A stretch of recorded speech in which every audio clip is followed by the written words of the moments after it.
Hi, everyone, and a pleasant good afternoon to you. Welcome back into Lions Field as we get ready for game number 2 between the Fort Scott Greyhounds and the Cowley Tigers. Leading things off here in game number 2 for Cowley, it'll be Cade Baldridge once again. He's the shortstop. Left fielder Ian Luce bats second. Hitting third is the designated hitter, Weston Thomas.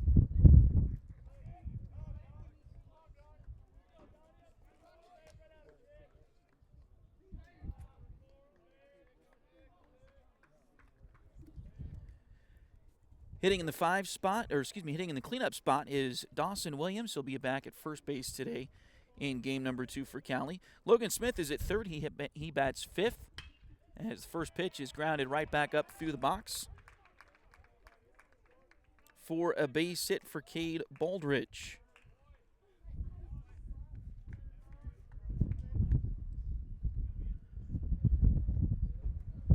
Hitting sixth is Seth Dandridge. He's back in right field today for the Tigers. Logan Groh is batting seventh. He'll be at second base. Creed Muirhead is the new catcher for game 2. He'll be batting eighth. And then ninth is Drake Fitro. He's in center field today with Keegan Robertson on the mound for the Cowley Tigers. First pitch to Luce is in there for a strike, 0-1.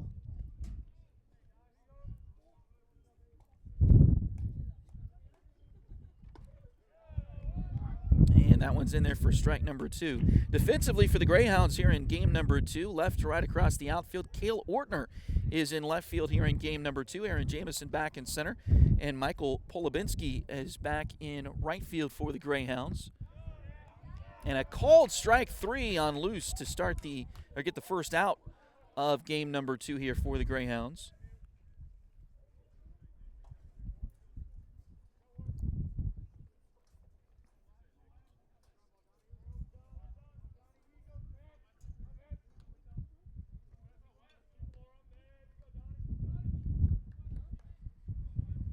Now Weston Thomas stands in there.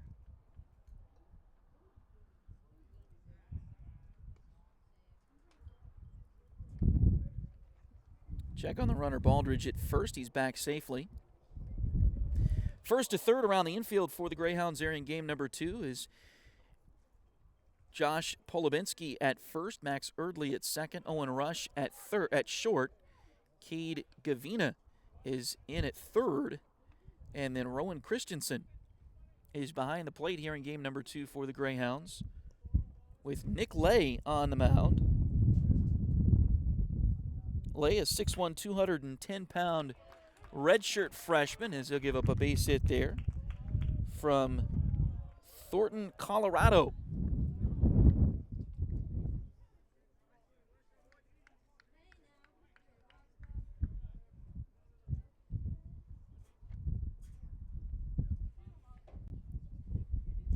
So now Dawson Williams steps in. Williams,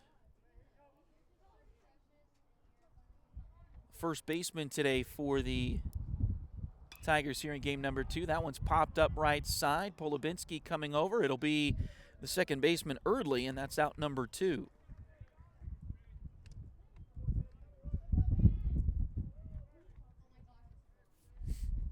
That wind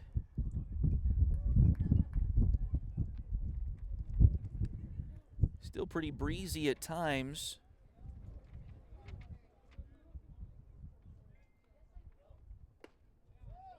As it kicks up again here at Lions Field. First pitch to Logan Smith in this at-bat is in there for a strike.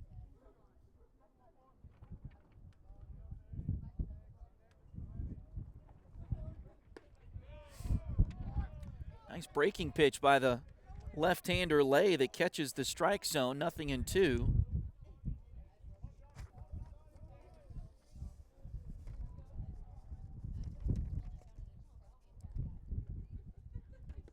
And tried to check his swing but couldn't. And so that'll be a strikeout. And that'll end the top of the first inning with no runs crossing the plate.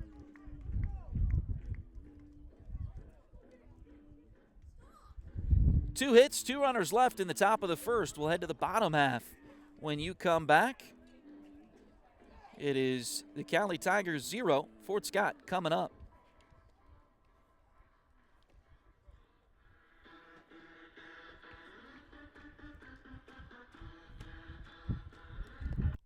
Liberty Savings has been in Fort Scott since 1919, helping community members with their banking needs for over 100 years. Mark, Dave, Jolene, Manda, and Tyler are ready to greet you with a smile and help with whatever you may need. Visit them at 24 South Judson or call 620-223-0300.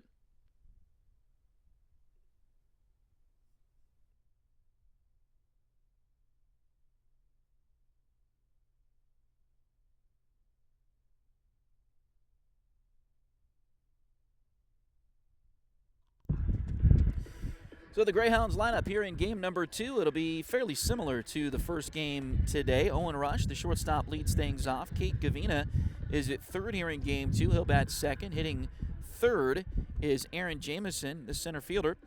Second baseman Max Erdley hits in the cleanup spot here in game number 2. The catcher Rowan Christensen is in the 5-hole. Batting sixth is Josh Polubinski. He's at first base. Stone Vasic is the designated hitter here in game number 2. He will bat seventh. Hitting eighth is Michael Polubinski. He's back in right field. And Cale Ortner, who is the DH in game 1, he's in left field here in game number 2. So Rush leads things off. And again, the Greyhounds did not have a great game offensively in that first game until late, as they were no hit for 6 innings. Had a nice 2-run rally in the bottom of the 7th. First pitch is in there for a strike. We went to extra innings in game 1. That should make this game a 7-inning game now. We'll see when we get to that point. 1 ball and 1 strike now, as Cowley led 2-0 throughout most of that game. Again, their starting pitcher in game 1 had a no-hitter through the first 6 innings. Talon Bagwell, I feel like I remember that name from last year for the Cowley Tigers. That pitch is a little bit low. Good eye there from Owen Rush. 2 balls and 2 strikes now. 2-2, that's hit through the left side for a base hit.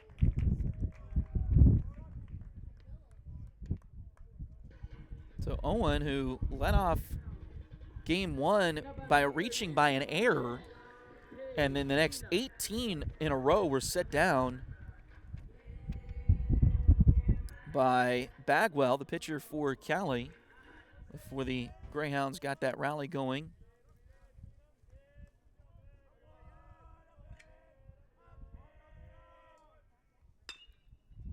Now here's another ball to the hole. Nice stop by the shortstop. Throw to first is not in time. Oh, a great infield single by Cade Cavina. Now batting the center fielder, number 5, Aaron Jameson. Runners on first and second here for the Greyhounds. Still nobody out, as Aaron Jameson steps in for the first time here in game 2. He will bunt, and it's gonna fall. It's gonna roll foul. That one nearly held up there, but rolls foul. So 0-1.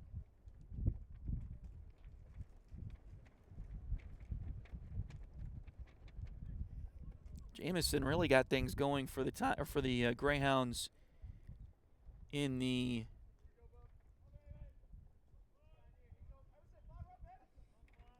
bottom of the 7th inning in game 1. He had a home run to dead center field. That tied the game and ultimately forced extra innings. The Greyhounds did get the bases loaded in the bottom of the 7th with nobody out, but were unable to score any more than just the 2. There's a bunt up the third base line, and that'll roll foul once again.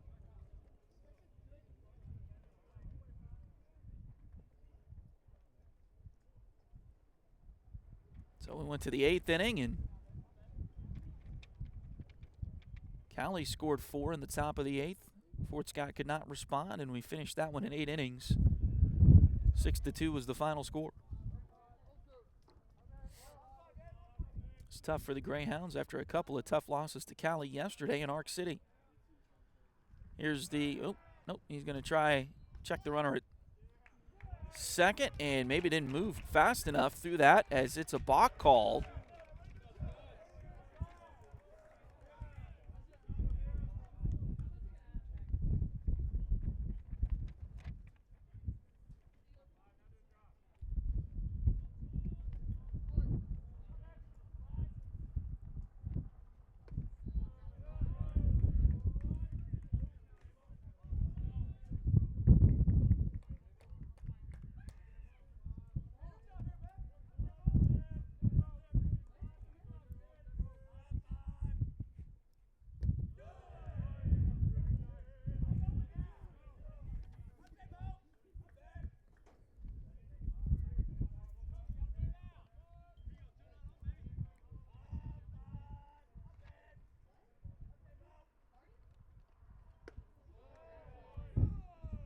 Now 3-2 the count on the batter, Aaron Jamison, after the balk.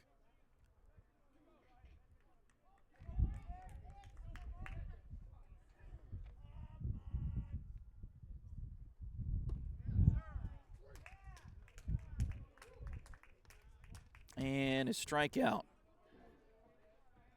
Now batting the second baseman, number 2, Max Erdley.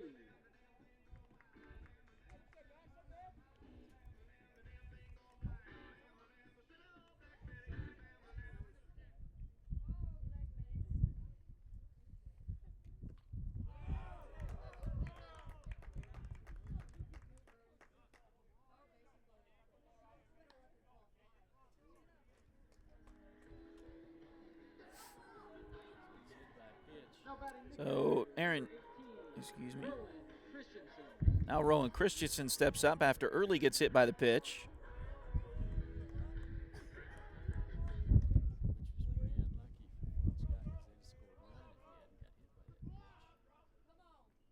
Now we got time called.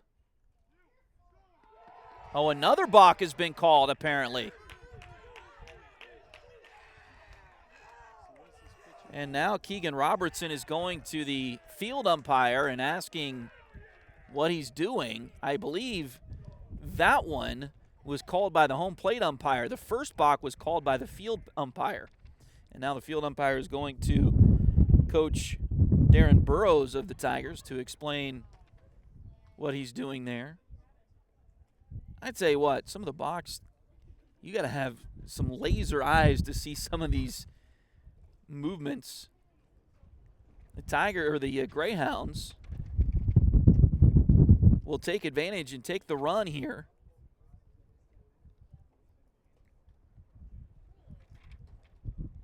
It's one of those interesting things because I don't have great eyes. I can't see it live a lot of times, but then when you slow it down, especially on those major league games, they got that really nice slow-mo action. You slow it down, he did. Whatever movement there was there.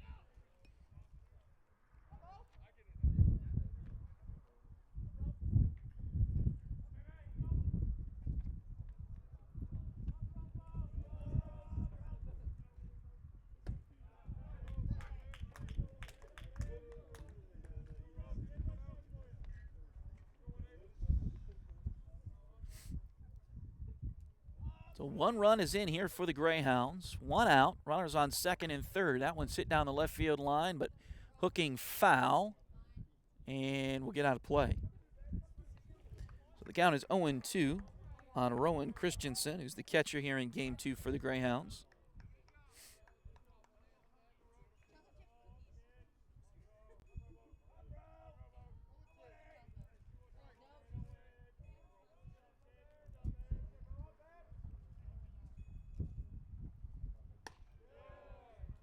And now 1-2 the count. Then you wonder as a pitcher, what are you thinking about? How does that mess with your head on your delivery as you go forward? Ford Scott trying to take advantage here.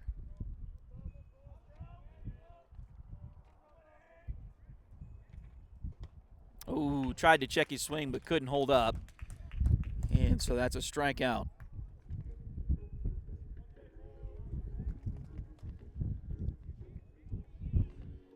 Now batting the first baseman, number 17, Josh Pullman. That brings Josh Polubinski to the plate.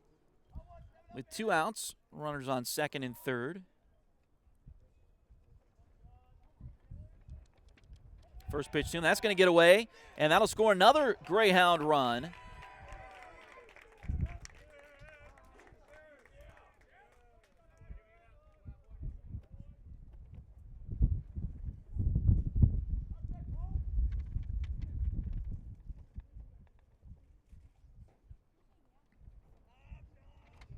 So now it's 2-0. Oh, that one, did it hit him? I think it did hit Polubinski.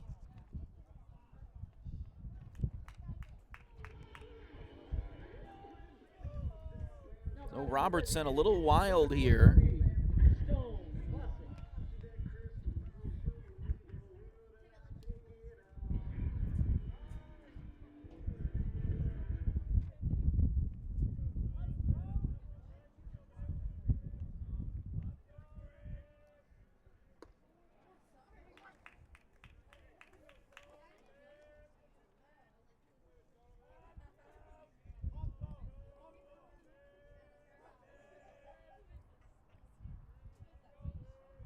First pitch to Stone Vasic is in there for a strike. This one's flat out towards left center field. Coming over is Fitro, and he'll make the play, and that'll retire the Greyhounds here in the bottom of the first. But Fort Scott does plate 2, and we'll head to the second with a 2-0 Greyhound lead.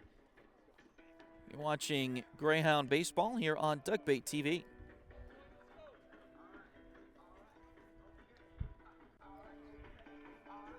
Edward Jones has been advising customers in the world of finance for over 100 years. Financial advisor Jamie Armstrong continues that tradition in Fort Scott. Contact her by phone at 620-223-1866 or email Jamie at jamie.armstrong@edwardjones.com.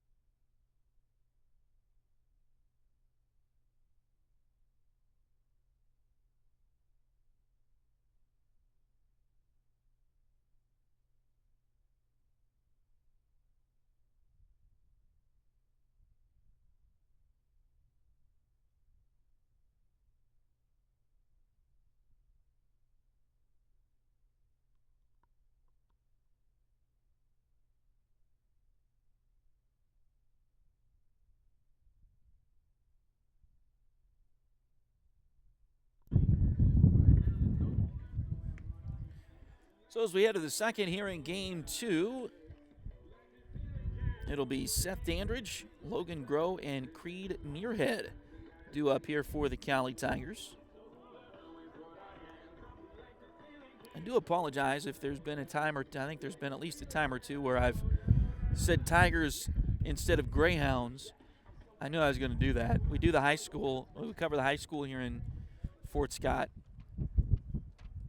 quite a bit throughout the year, and the high school here in Fort Scott is called the Tigers. So see the Cowley Tigers coming to town. I knew that I would flub that a few times, so do apologize in advance. But so far so good here in game number 2 for the Greyhounds. First pitch. This is the strike zone there from Nick Lay. Nick so far on the season, not a great ERA coming into this one, a 9.53 ERA. He's got a 2-2 record. He has appeared 6 times. 5 of them have been starts. He's thrown 17 innings. He's given up 15 hits, 21 runs. 18 of those runs have been earned. He's walked 22, struck out 19. Had a pretty good first inning there for the Greyhounds, though. 2-1 the count.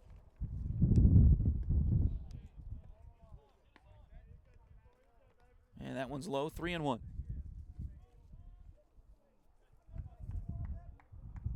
The lefty from Colorado.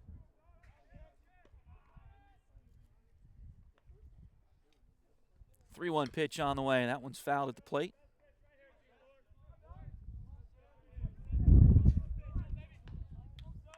and fills the count.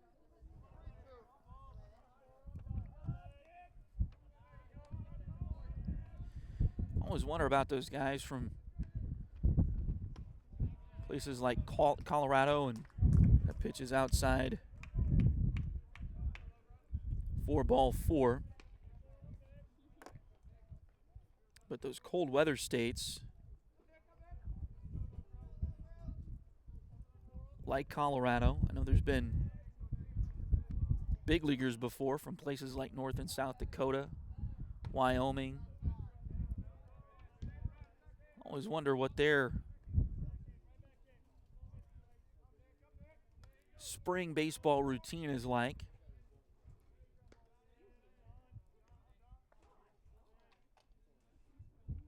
Here's the 1-0 pitch.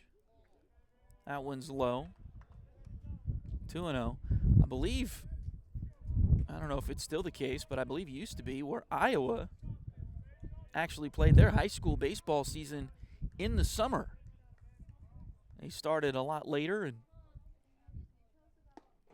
I don't know what their school schedule is like there in Iowa, but it would be an interesting situation for high school baseball to be going on without school in session. 3-0 the count. I think Iowa was like that.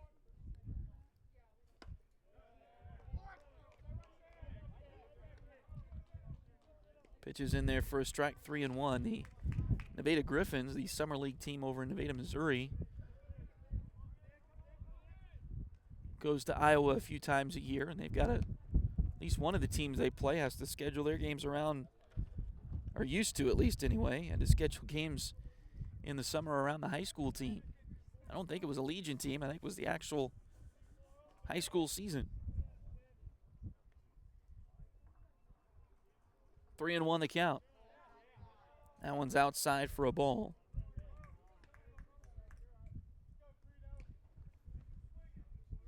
So another walk. Runners on first and second now.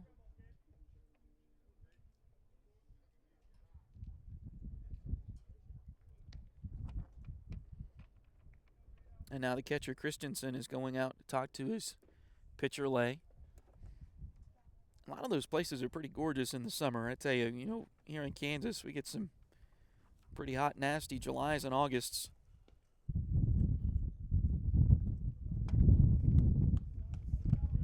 So there would be some of those places.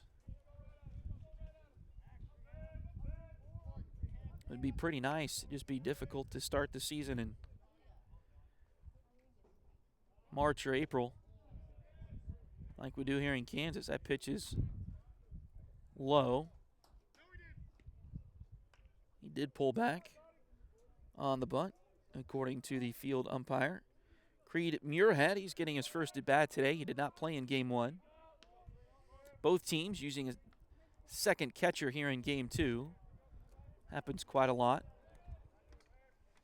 Sometimes your catcher in Game 1 will end up being the DH in Game 2, but that's not the case for either of these teams here today.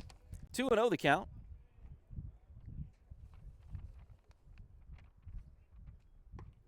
Shortens to bunt, pulls it back, and takes another pitch outside. 3-0.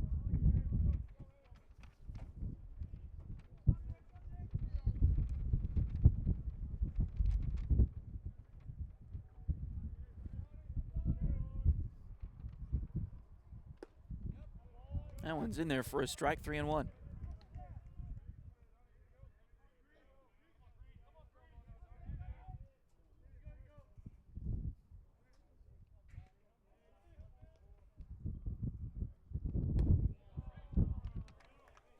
And ball 4, that one a little bit low and away. And now time is called, and it looks like Fort Scott's going to have a pitching change here in the second inning with the bases loaded and one out. We'll take a short break and come right back. This is Fort Scott Greyhound Baseball on Duckbait TV.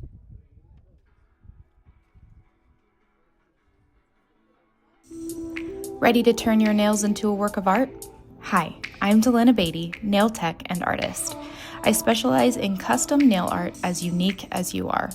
From vibrant designs to delicate details, I will do my best to bring your vision to life and make sure every set of nails tells your personal story.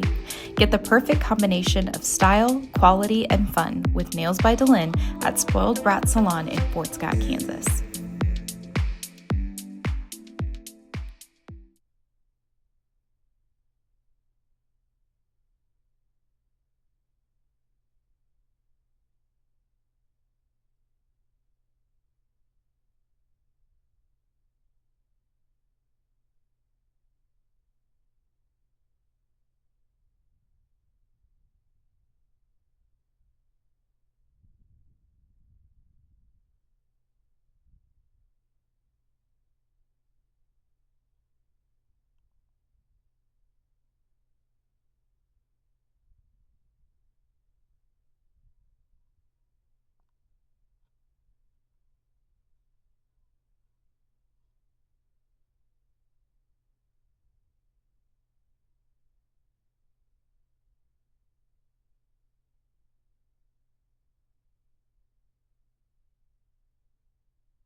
And the new pitcher for the Greyhounds is Scout Jellison from Topeka.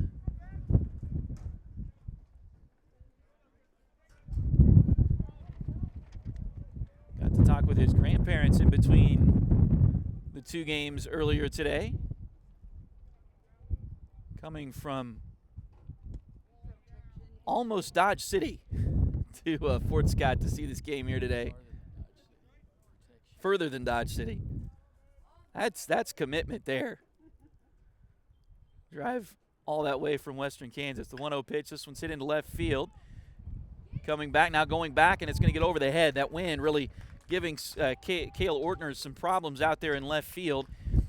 Everybody had to wait and make sure he did not catch it, so everybody only advances one base on the single by Fitro, but tough play out there in left field for Ortner with this wind that's kicking up right now.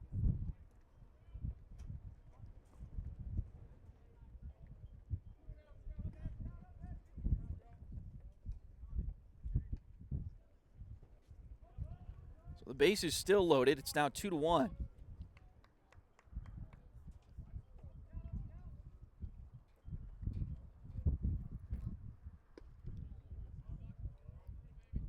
The pitch is low, 1-0.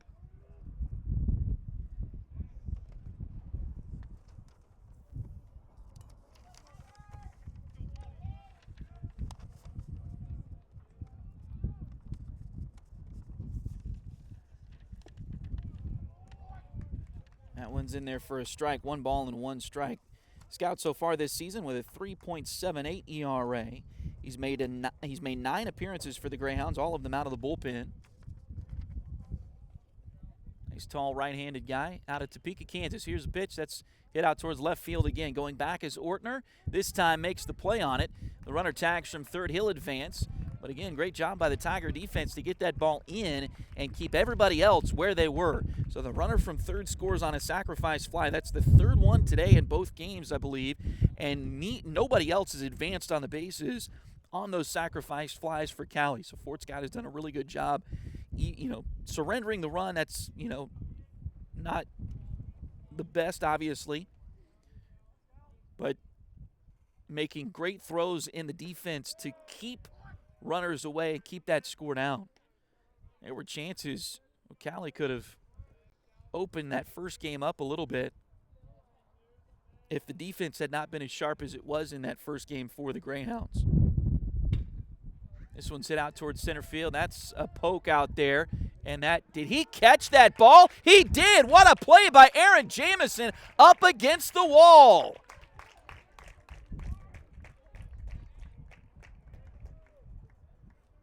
Everybody thought that ball was going to get over his head, and so the runners have to go back to their bases.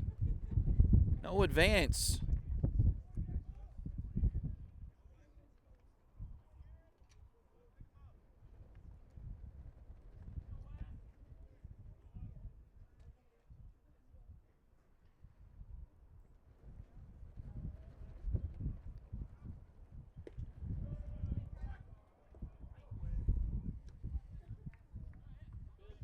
So 0-1 now the count.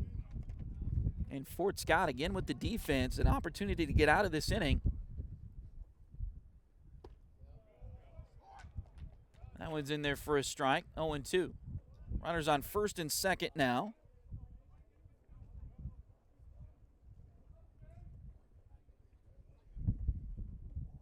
With 2 outs.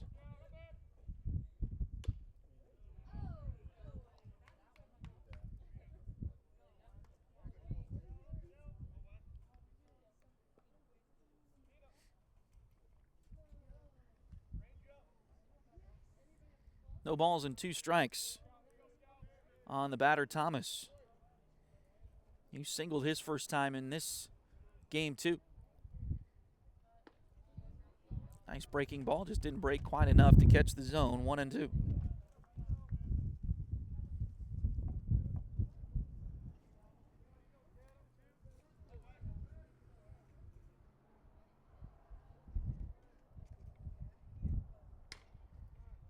That one's fouled off left side.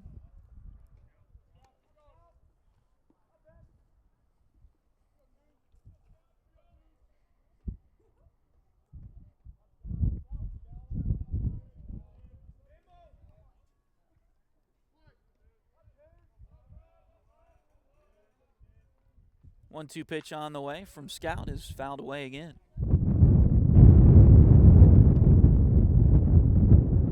That one made it into the practice football field over here.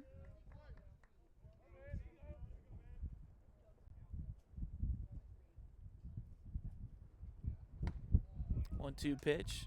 Nice looking fastball, just a little bit high, 2-2.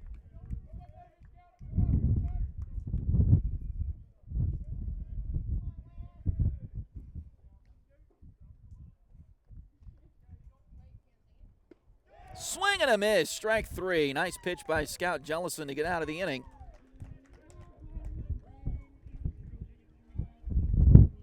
The Tigers scored 2 to tie it up, but that's all they get. They strand 2 as well. We'll head to the bottom of the second in just a moment. This is Fort Scott Greyhounds baseball on Duckbait TV.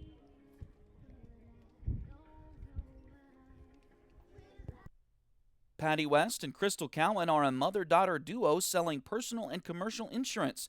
If you need auto, home, boat, motorcycle, ATV, business, or commercial insurance, they've got you covered. Visit them at 3 East Wall Street in downtown Fort Scott or call 620-223-0700.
Leading off the bottom of the second inning is Mike Polubinski.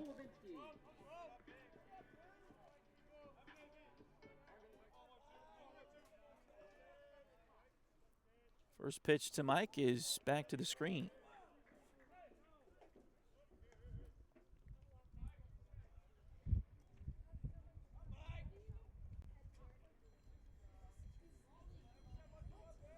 Mike's first at bat here in game number 2.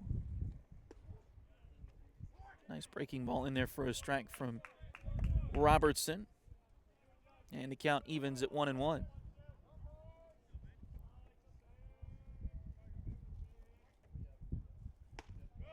Pitch on the way. That one is high.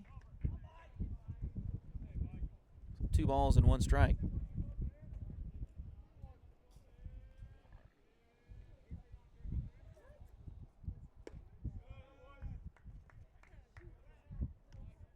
Now 3-1.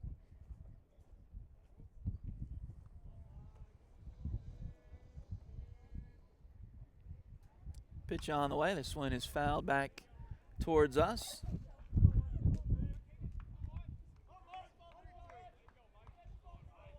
3-2 now the count.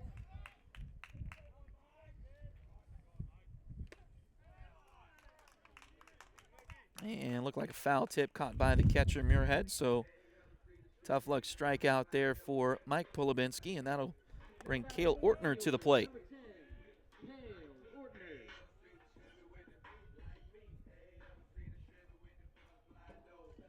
I believe Cale was the DH in game number 1.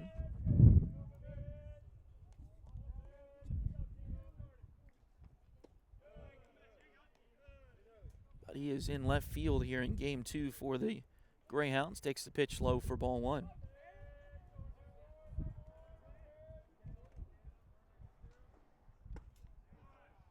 That one's in there for a strike.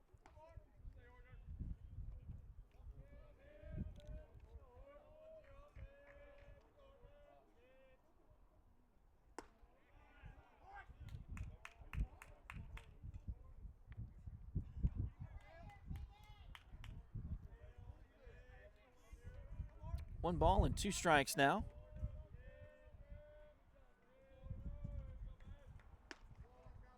That one just a little bit outside.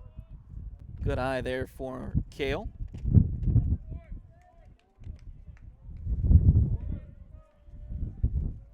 Now the wind and the 2-2 pitch. Grounded towards short. Bobbled for the moment.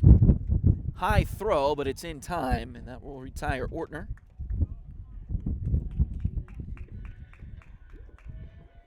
Now batting the shortstop, number 3, Owen Rush. So Owen Rush will stand in now. Rush 1 for 1. He singled to lead off game 2 for the Greyhounds. That pitch is in there for a strike.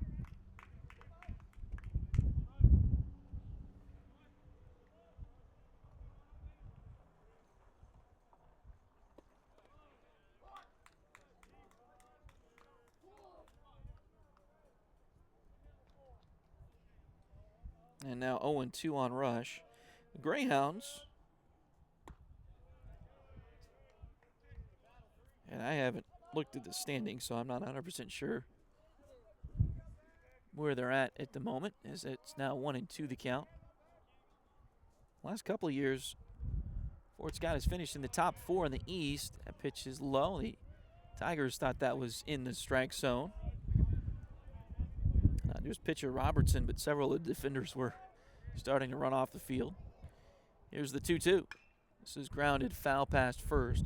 Greyhounds, after losing game 1, now 7-8 in the league, but all you got to do is be in the top 4 of your division. There's an East and a West in baseball in the Jayhawk Conference, and if you're in the top 4, you get to host the first-round playoff series before the 8 winners of those series move on to the conference tournament at the neutral site. 3-2 pitch is in there for strike 3. Tough luck for Rush. A nice breaking ball. Looked like it started inside and it finished out over the plate. So tough luck there for Rush. And that's out number 3 here in inning number 2. Well, at the top of the 3rd in just a few moments, this is Fort Scott Greyhound Baseball on Duckbait TV. If you need residential interior or exterior painting done or your cabinets refinished, contact the folks at Aura et Labora Painting Company, LLC. Fort Scott native Josh Regan is ready to help with your project, so give them a call at 620-288-6617.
Dawson Williams will lead off inning number 3 for the Cowley Tigers. We are tied at 2 as we start the top of the 3rd inning.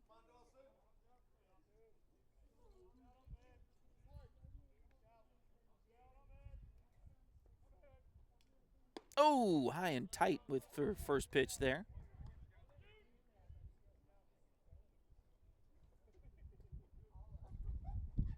Williams able to get out of the way. 1 ball and no strikes. And a little bit low that time. 2-0.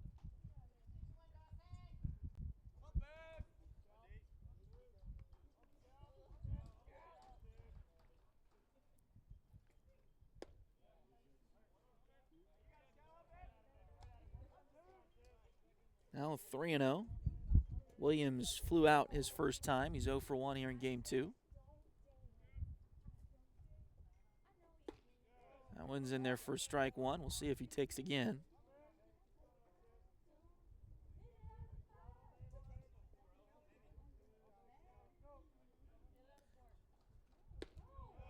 That went in there for strike 2 as well. So great job for Scout to come back after it was 3-0. Now the payoff pitch. Just a little bit outside.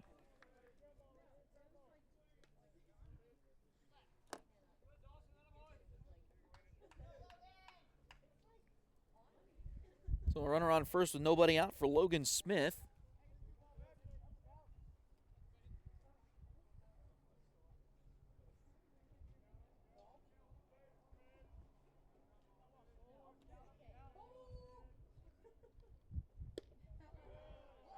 That one catches the inside corner. Nice pitch from Jellison.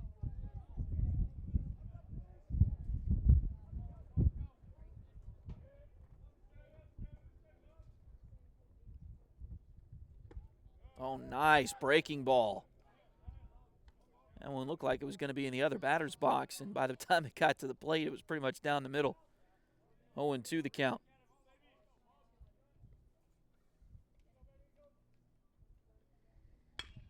That one hit out towards second. Nice play. They go to second for the force. Back to first is in time for the double play.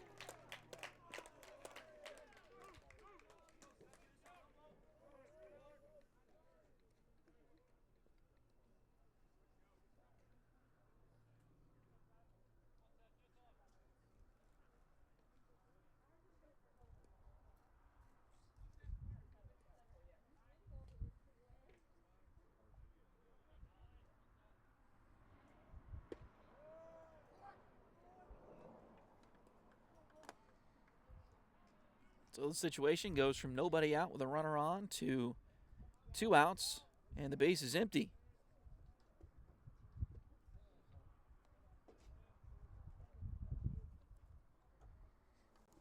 And that brings Seth Dandridge back to the plate. He walked his first time.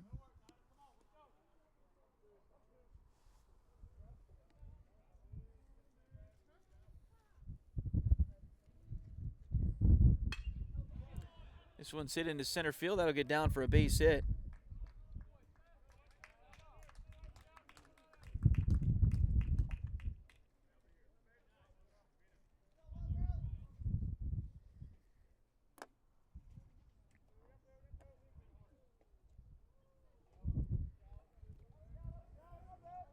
So runner on first, still 2 outs though, as Logan Groves steps in. He also walked and scored in that 2-run second inning for the Cowley Tigers. First pitch here is a little bit low.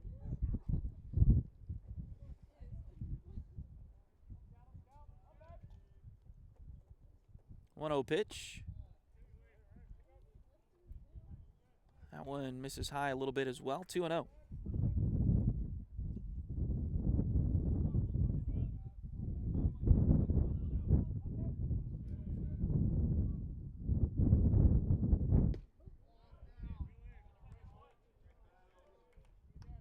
Yeah, a little bit low that time. Apparently. 3-0 the count.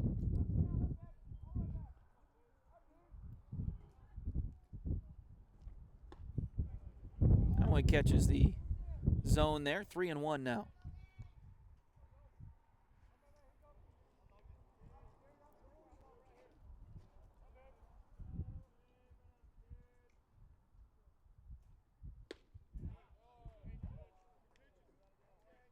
Christensen tried to frame that one just a little bit, but couldn't convince the umpire of that, so it'll be a walk.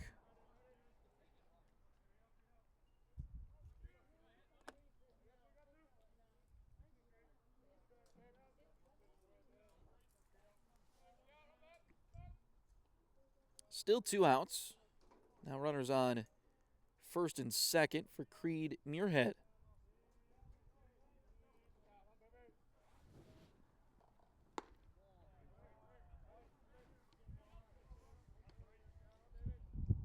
First pitch to the Tigers catcher for game 2. That one misses the zone as well, 1-0.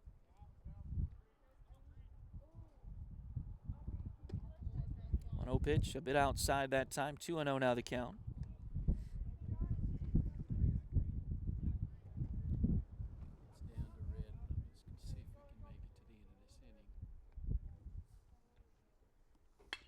Two-0 pitch, right back to the pitcher. Great job by Jellison. He'll take it to first and flip it at the last minute over to Polubinski, and that'll be out number 3. So Cowley Tigers get a couple of runners on base but can't move them. We'll go to the bottom of the third. Still 2-2, Tigers and Greyhounds. Liberty Savings has been in Fort Scott since 1919, helping community members with their banking needs for over 100 years. Mark, Dave, Jolene, Manda, and Tyler are ready to greet you with a smile and help with whatever you may need. Visit them at 24 South Judson or call 620-223-0300.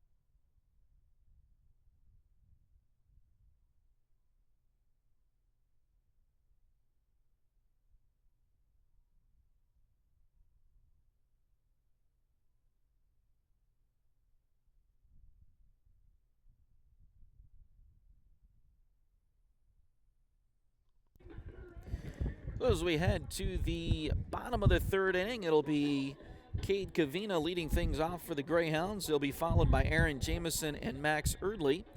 If anybody gets on, it'll be the catcher, Rowan Christensen.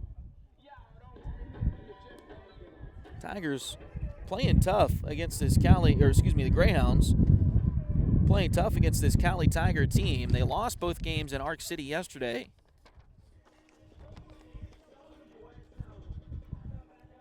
Lost the first one 5-0, lost the second one 13-1, but they have come back with very good play here today.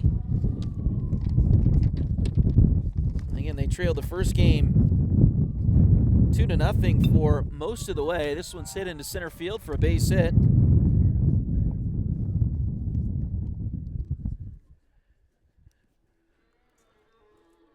So Cade is on with a leadoff single.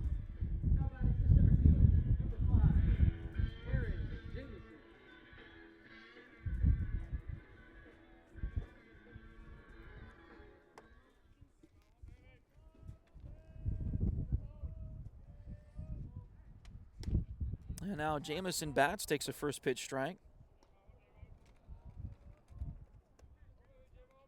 And again, he had a home run in the first game today.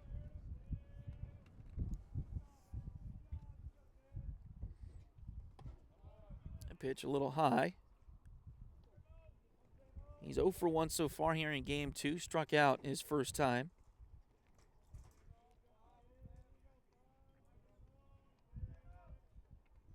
But again, with pitching and defense and a late rally, the Greyhounds stayed in game 1, went extra innings into the 8th.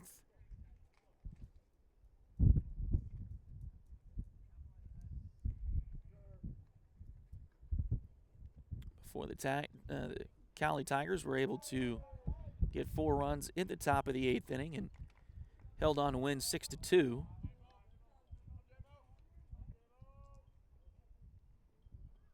This is a good benchmark team as a swing and a miss there for Jamison.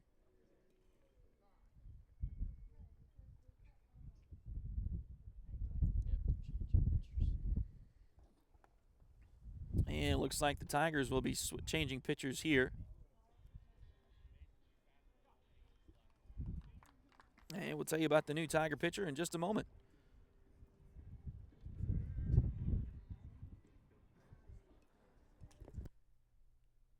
Edward Jones has been advising customers in the world of finance for over 100 years. Financial advisor Jamie Armstrong continues that tradition in Fort Scott. Contact her by phone at 620-223-1866 or email Jamie at jamie.armstrong@edwardjones.com.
So the new pitcher for the Cowley Tigers is Cameron Mock. He's a 6 foot, 170-pound freshman.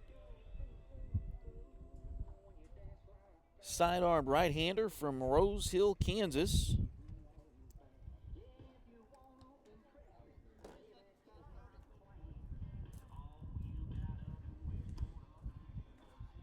Another good pitcher for the Cowley Tigers. He's got a 1.93 ERA, a 1-0 record, 8 appearances, all out of the bullpen. 9 1/3 innings. He's given up 4 hits, 2 runs, both earned, 9 walks, and 5 strikeouts. And he'll face the middle of the Greyhound order here with 1 out. In the bottom of the 3rd, first pitch is in there for a strike.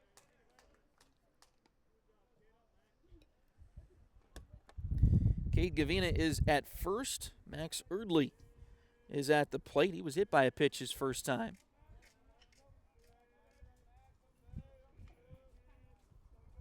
0-1 pitch. Some backwards movement on that one.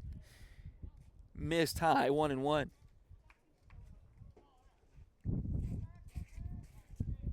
Sidearm pitchers can be tough, and especially if you don't see them very often.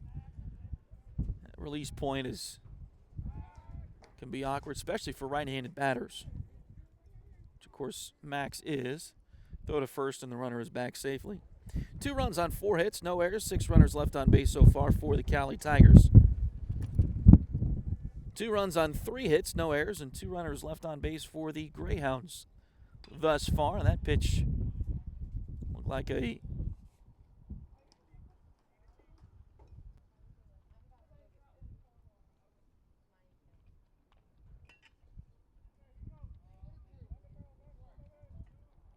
backing up 2-seamer that was fouled off.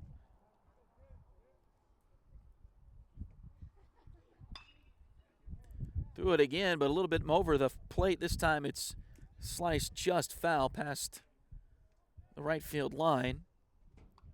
Or just outside of the right field line. Count remains 1-2.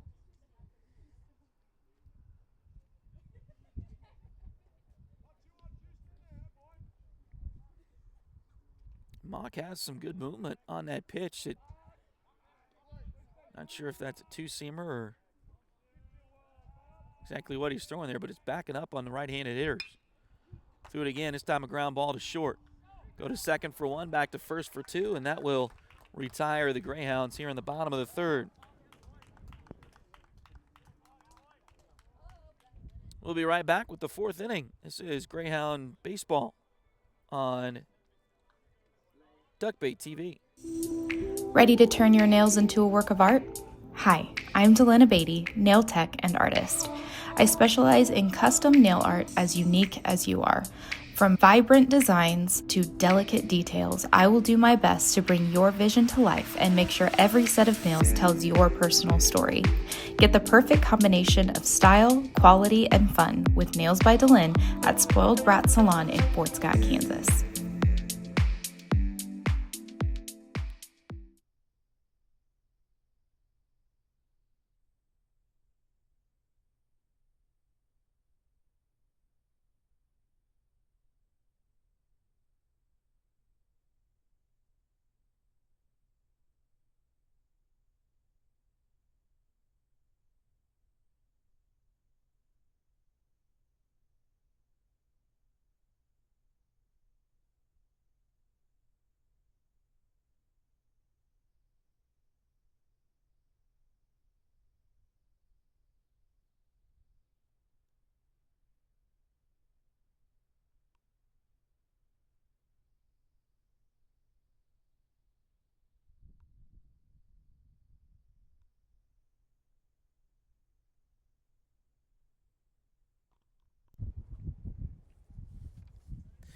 So we'll head to the fourth inning. Still tied at 2.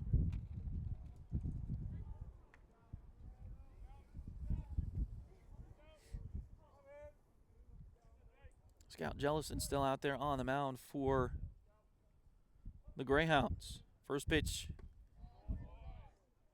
to Drake Fitro, and that one just misses the inside corner.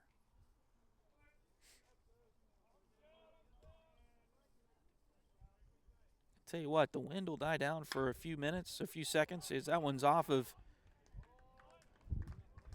Jellison's glove there at the mound.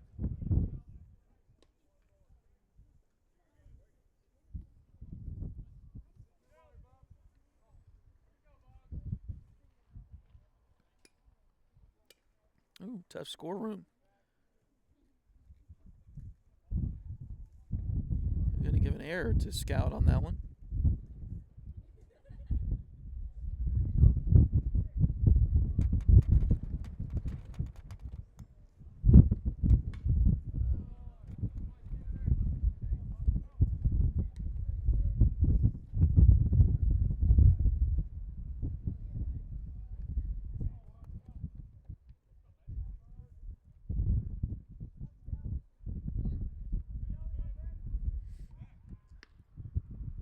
Throw to first, not in time.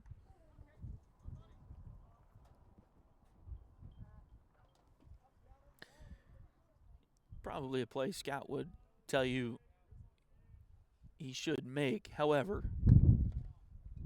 those grounders to the pitcher are tough. I mean, it's only 60 feet 6 inches.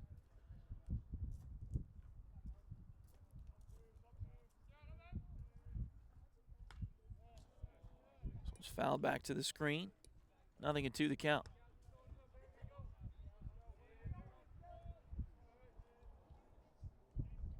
Did tick his glove, so some scorekeepers will have that as a reference. But anyway, slice it. Tough luck for sure for the Greyhounds. Runner on first, nobody out. Scout trying to come back, though. He's 0-2 now on Cade Baldridge, who was 1 for 1 with a sacrifice fly. In game 2 here, this one's fouled back.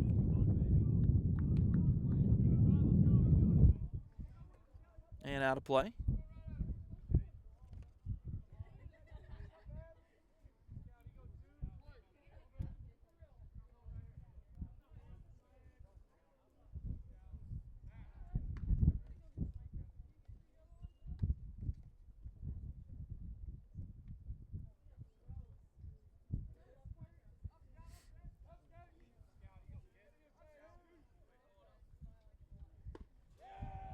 Called strike 3. Great pitch by Scout.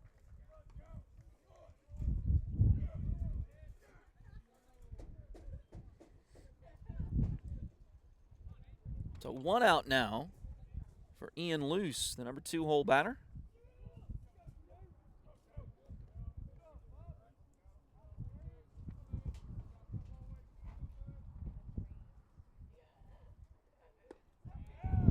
Nice breaking ball in there for a strike. Lou so far is 0 for 2. He struck out and flied out in this game. Had that ball that was deep to center for Aaron Jamison.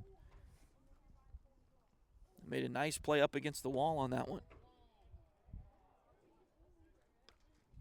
That one misses to even the count. 1 ball, 1 strike, 1 out, 1 on. Top of the 4th inning. Game 2 of the doubleheader today between the Greyhounds and the Cowley Tigers. That one's just off the outside corner, 2-1.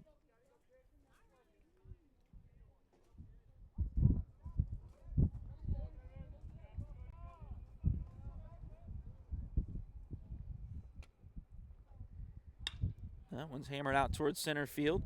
Jamison going back on it with the win. Reaches up, he dropped it. So everybody's safe.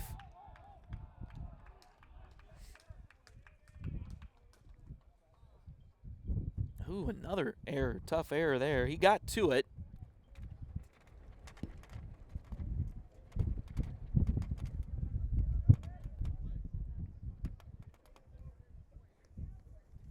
But with all the factors of the wind running as far as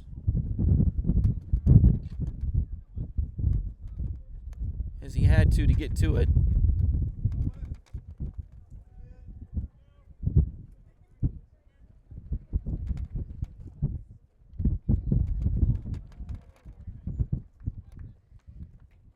Tough luck there for the Greyhounds. Runners on 2nd and 3rd now.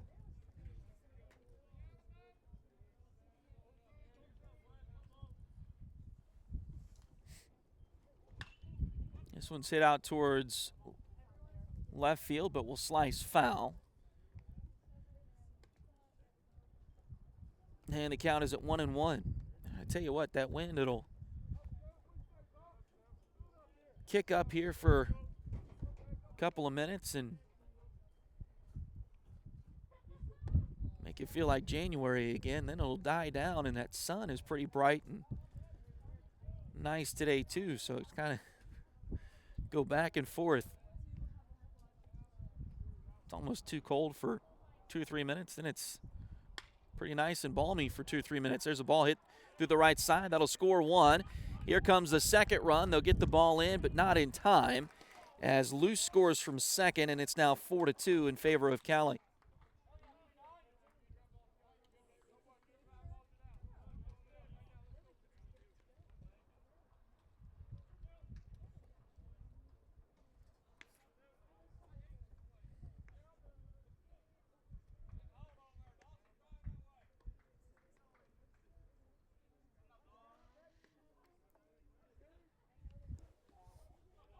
Weston Thomas with the 2 RBI single.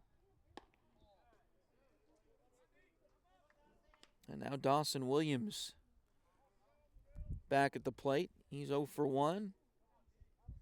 He's flied out and walked in this game so far. 1-0 pitch. That one's in there for a strike.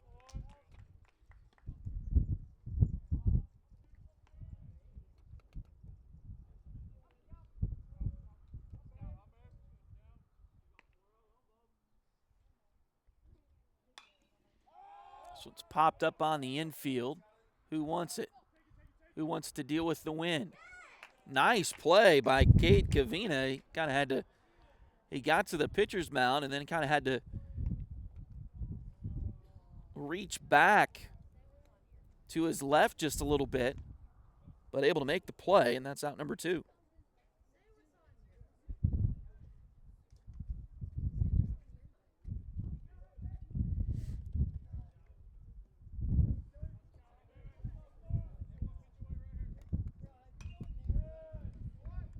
First pitch to Logan Smith is fouled out of play.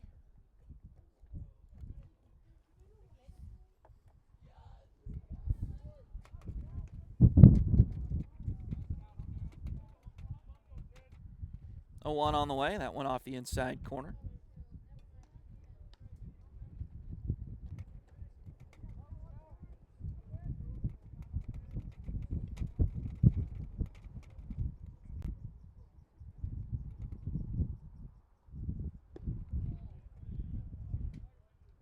1-1 pitch is a little bit low.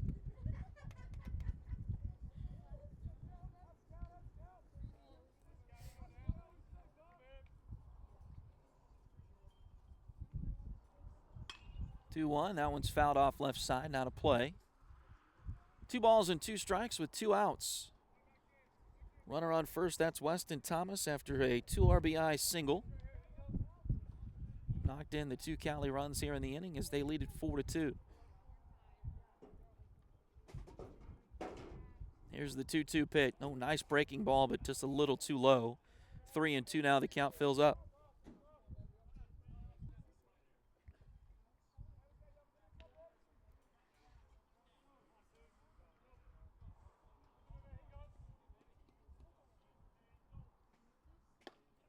And that one a little too far inside, so a walk here. And runners move to first and second now.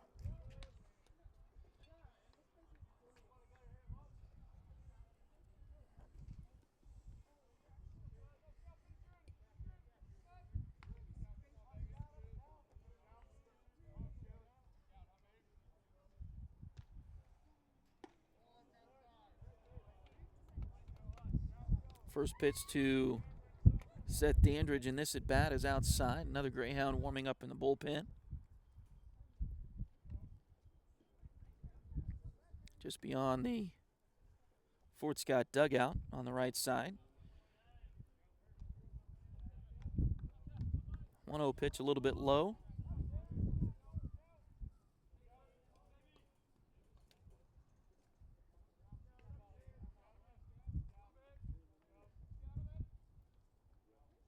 Two 0 on the way. And that one is a little high.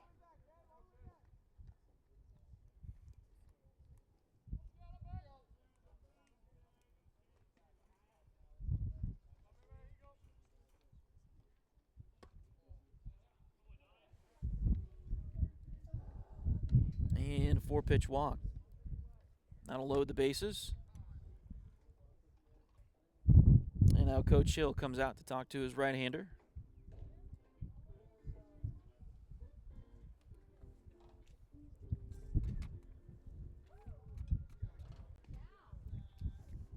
Our next broadcast here on Duck Bay TV is scheduled to be Thursday. The Adam LaRoche Varsity High School Baseball Tournament is scheduled Thursday, Friday, Saturday at the LaRoche Field here in town.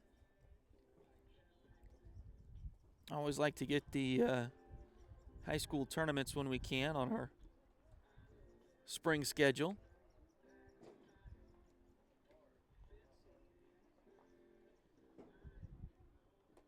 And it looks like they're going to leave Scout in, at least for this next batter. So Logan Groh will step in. He has walked twice. So still looking for his first official at bat here in game number 2.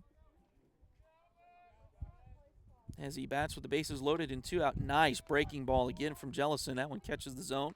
0-1.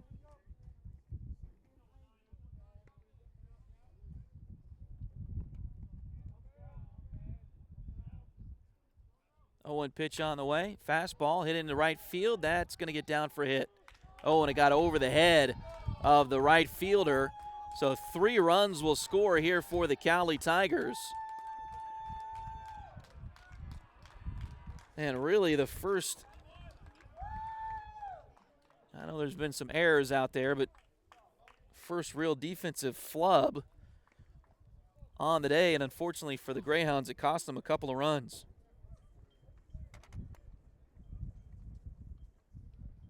Tough luck for Mike Polubinski and the Greyhounds, and that will end the day for Scout Jellison, unfortunately.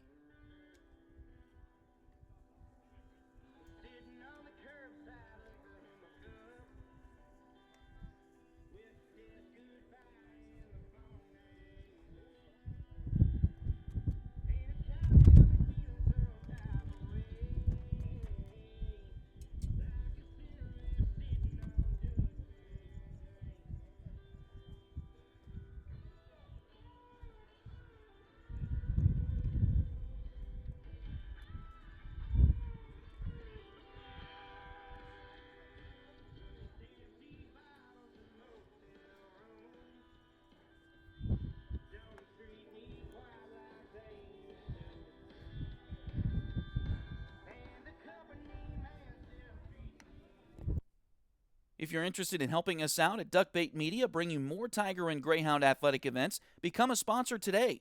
Contact us at tonyabady@gmail.com, duckbaitmedia@gmail.com, or find us on Facebook at facebook.com/duckbaitmedia. We're here to bring you the best of the Tigers and Hounds on youtube.com/duckbaittv.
So the new pitcher for the Greyhounds will be Caleb Hills. He is a 6'5", 215-pound freshman right-hander from Lufkin, Texas.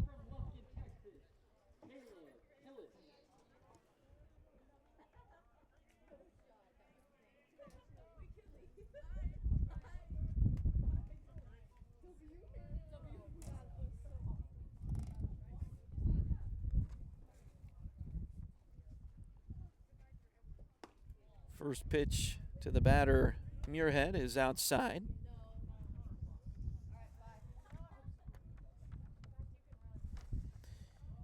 Hills has a 2.35 ERA and 7 appearances, all of them out of the bullpen for the Greyhounds thus far. Does have 1 save for Fort Scott this season. 7 2/3 innings. He's allowed 4 hits, 4 runs, 2 earned. He's walked 6, struck out 9. That pitch is in there for a strike, 2-1.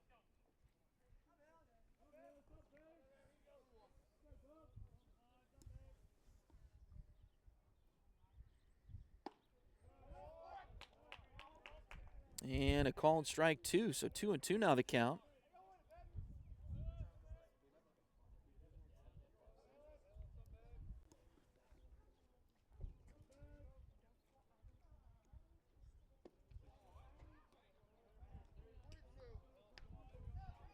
Breaking ball that didn't break quite enough that time for Hills.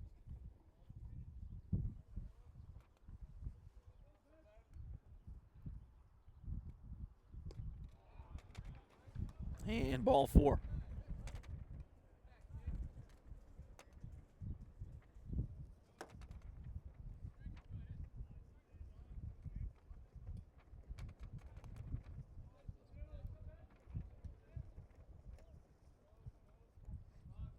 So this has been a tough inning for the Greyhounds here. First pitch, that one's high and outside, 1-0.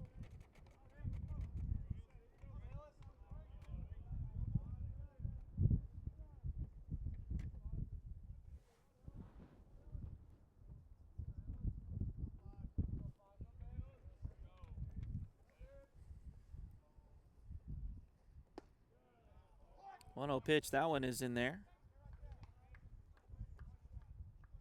1 ball, 1 strike, 2 outs. Runners on first and third for the Cowley Tigers here. Top of the 4th inning.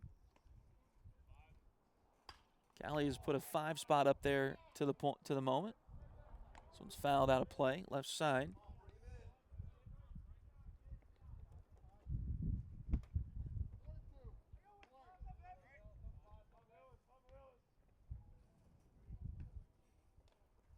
One-two pitch. That one's a little low.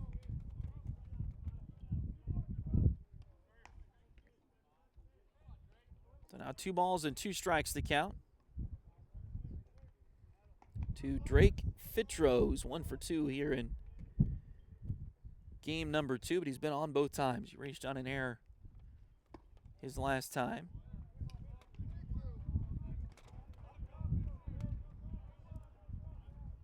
So now 3-2 the count.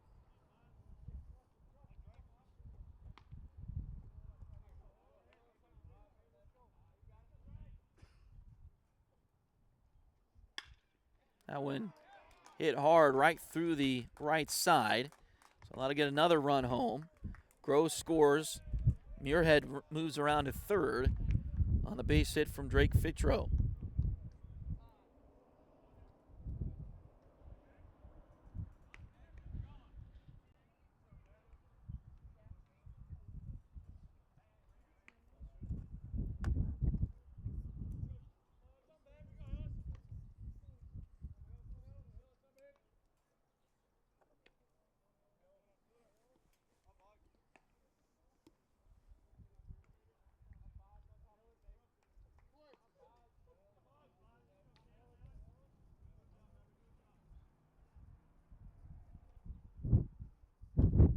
First pitch to Cade Baldridge as the lineup turns over once again for the Cowley Tigers.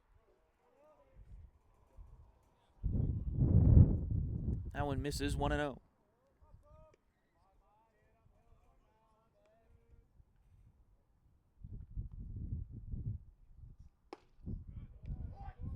Nice pitch, catches the strike zone, 1 ball and 1 strike.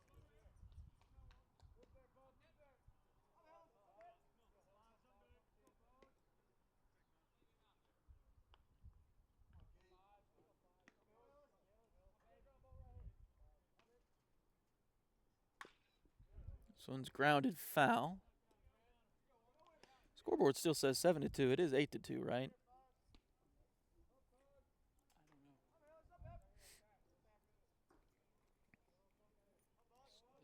I've got Cowley with 6 runs here in the inning, which would make it 8-2. We have not heard a protest yet from the Cowley dugout, so I may be incorrect.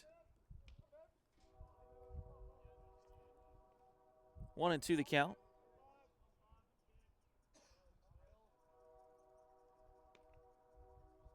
Runner goes from first, grounded to second. Nice job by Erdley to get it to Josh Polubinski, and that will retire the Tigers here in the inning. But they blow it open.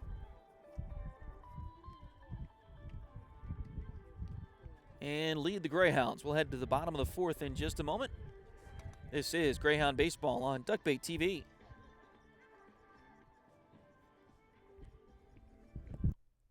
If you need residential interior or exterior painting done or your cabinets refinished, contact the folks at Aura et Labora Painting Company, LLC. Fort Scott native Josh Regan is ready to help with your project, so give them a call at 620-288-6617.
Leading off for the Greyhounds, the catcher, number 18, Rowan Christensen.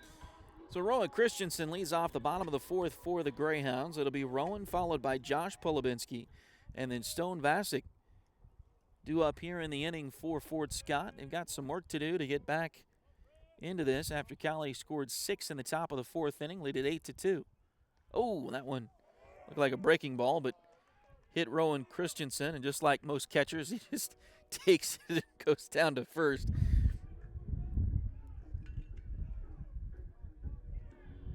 Now batting the first baseman, number 17, Josh don't see a whole lot of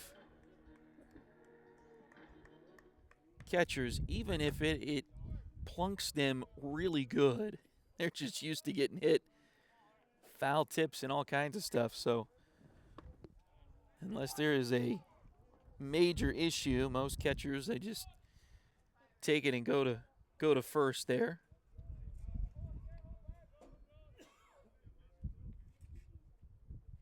Hopefully that can start a rally for the Greyhounds. Ground ball, foul pass third. 8 runs on 7 hits, no errors.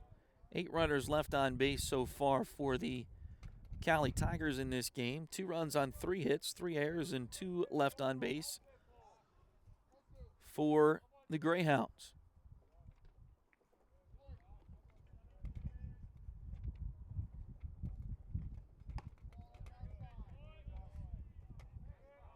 Catcher Creed Muirhead tried to frame that one for his pitcher Cameron Mock, but didn't work quite as well. 1-2 the count. Josh was hit by a pitch his first time up. That one's roped into right center field. Going back. It's going to get up against the wall for a base hit. Here comes the throw in. It's not going to be in time. A double for Josh Polubinski. Christensen moves around to third, and the Greyhounds have something cooking here in the bottom of the 4th inning. Now batting the designated hitter, number 23, Stone Vossick.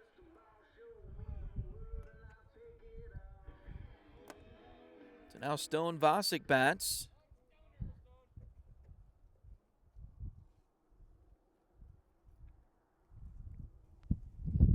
And it looks like Darren Burrows is heading out to the mound, and I believe Cowley will change pitchers here. We'll take a quick break and come right back. This is Fort Scott Greyhound Baseball on Duck Bay TV.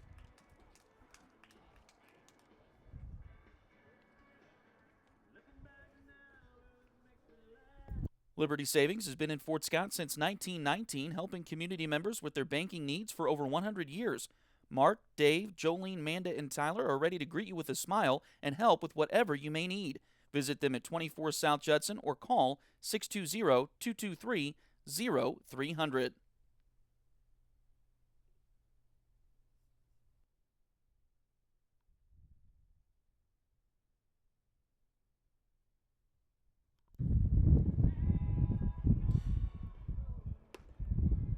Looks like the new pitcher for Cowley is Chance Accord. He is a 6'1", 210-pound freshman right-hander from Cashin, Oklahoma.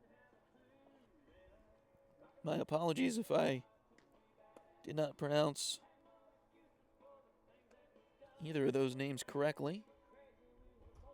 Chance's last name or the name of his hometown there. Chance so far this season, let's see if I can find it here real quick. He's another good arm out of the bullpen for the Cowley Tigers. He's got a 1.96 ERA. He's 2-0 in 9 appearances, all out of the bullpen. He's thrown 18 1/3 innings. He's given up 7 hits, 5 runs. 4 of those were earned. He's walked 10, struck out 22. He's one of the top strikeout pitchers for Cowley this season. Now batting the designated hitter, number 23, Stone Vossick. And the Tigers, I'm sure, would like to have a couple strikeouts here with nobody out and runners on second and third. Great opportunity for Stone to get the Greyhounds back into this one a little bit. That one catches the zone, 0-1. Vossick so far 0 for 1. He flew out to left center his first time up.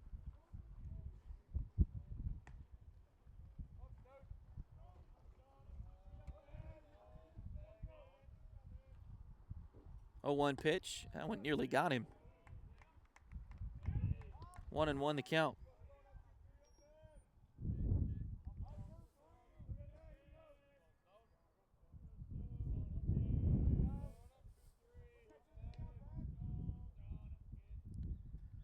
One pitch. Swung on and missed.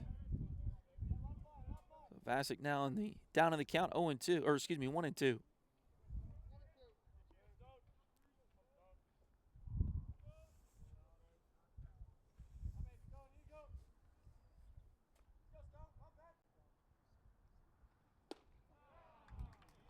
And a swing and a miss there for strike number 3. So that'll bring Mike Polubinski back to the plate. Now batting the right fielder, number 12, Mike Polubinski.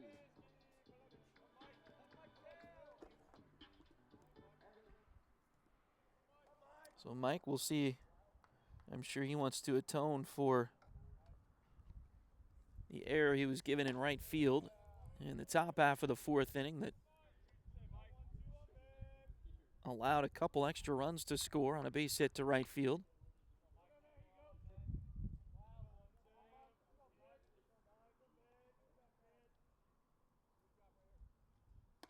He struck out swinging his first time and been patient here in this at bat. He's now up in the count 2-0.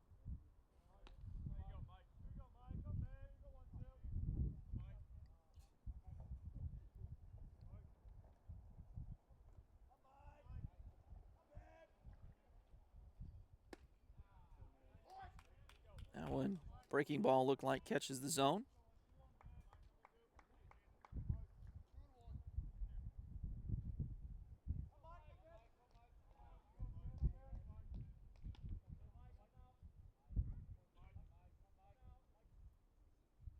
Two-one pitch on the way. This one's fouled off right side. Will it stay in? And it will. Catch there by the first baseman, Dawson Williams, and you wonder if maybe the wind had a little bit to do with that.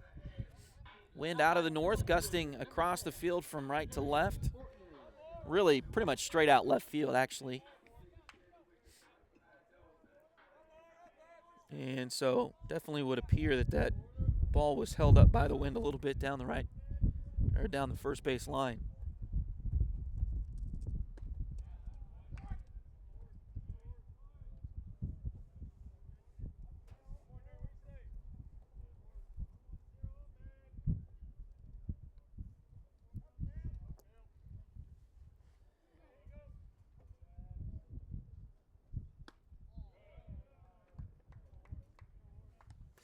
So one ball and one strike, 2 outs, 2 on. Bottom of the 4th for the Greyhounds. Trailing the Cowley Tigers 8-2. After Cowley scored 6 in the top of the 1st, the Greyhounds started this inning pretty good. Rowan Christensen led off, was hit by a pitch. Josh Polubinski doubled, so they had runners on second and third with nobody out, but then a pitching change has handcuffed the last couple of Greyhound batters. Now it's Cale Ortner. The opportunity here, that one low, so 2-2. Deuces Wild with 2 balls, 2 strikes, 2 outs, and 2 on.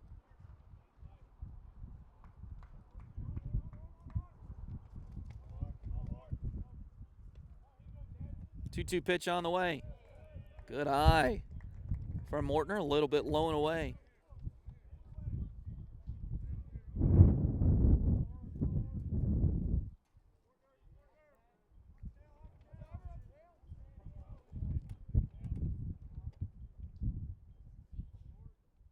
Now the payoff pitch. Swing and a miss. Was a little low there, so they had to tag him, but a strikeout ends the inning, and we'll head to the 5th with your score. Cowley 8, Fort Scott 2. This is Greyhound Baseball on Duckbait TV.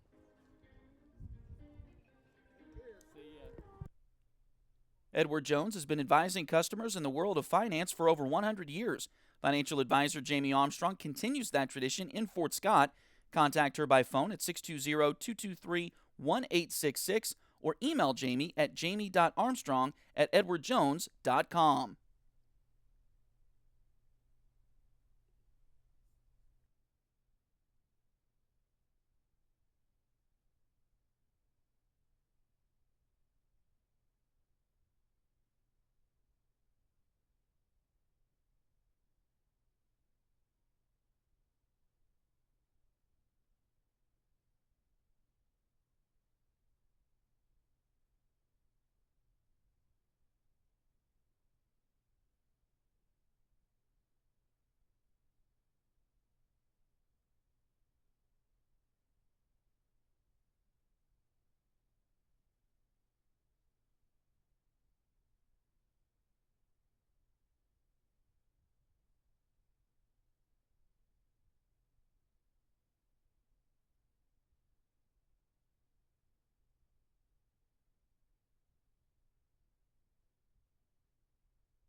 So as we head to the 5th inning, it'll be Ian Luce to lead things off for the Tigers.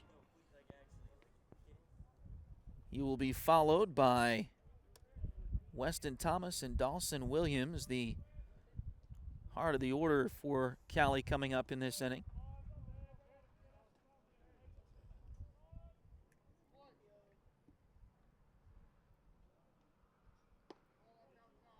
That one's outside, ball 1, 1-0. Caleb Hill's still out there on the mound for the Greyhounds here.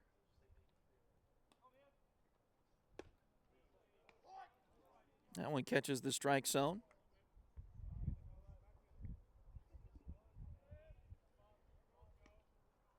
One and one.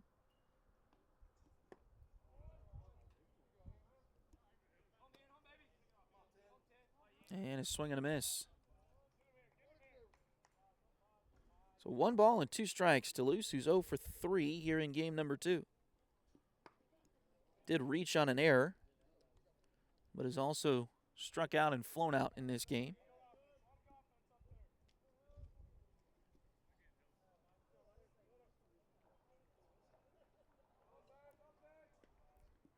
Caleb ready, the wind and the 2-2 pitch.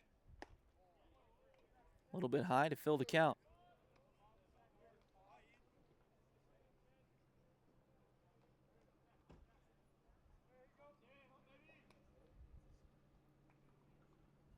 Payoff pitch. That one's smacked out towards right field. Going back on it, jumping but can't make the catch is Mike Polubinski.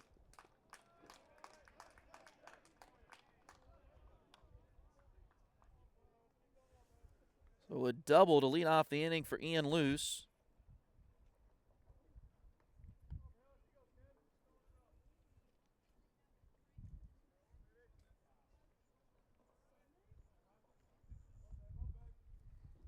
And that will bring up Weston Thomas. With nobody out, and a runner already in scoring position.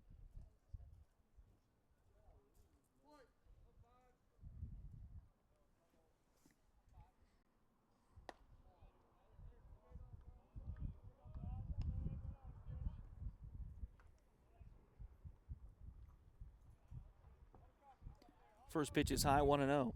Thomas so far 2 for 3 with a couple of singles. He's also struck out once in this one. Here's a pitch that catches the zone. 1 ball and 1 strike.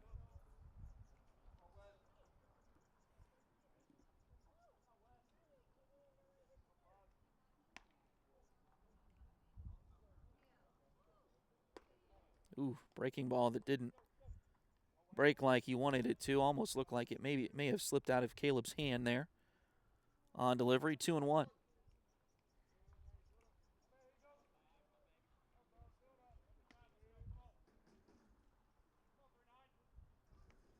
Here's the pitch.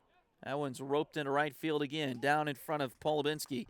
He'll get it in quickly, and that will hold Luce at third base. So everybody advances 1 bag, but Luce does not score on the play.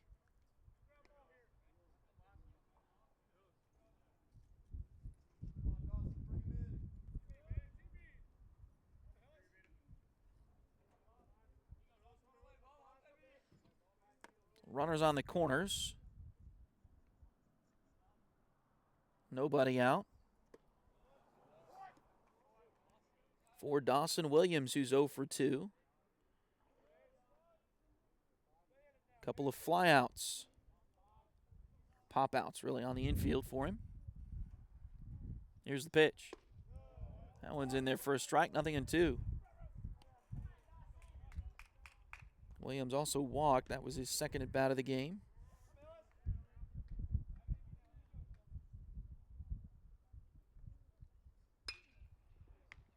This one's hit out towards right field again. Polubinski back. He'll make the play. The runner will score from third on the sacrifice fly, and that'll make it 9-2.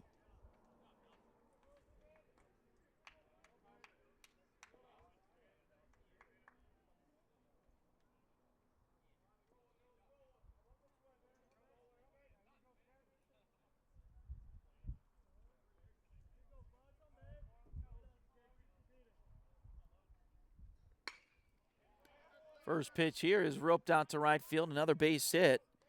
It's time for Logan Smith.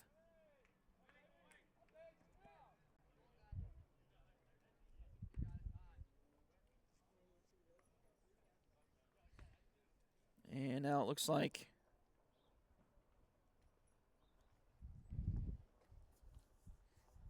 well, at least for the moment, Coach Hill is coming out to talk to his club on the mound. They are going to bring in another pitcher. So we'll take a break. We'll come right back. This is Fort Scott Greyhound Baseball on Duckbait TV.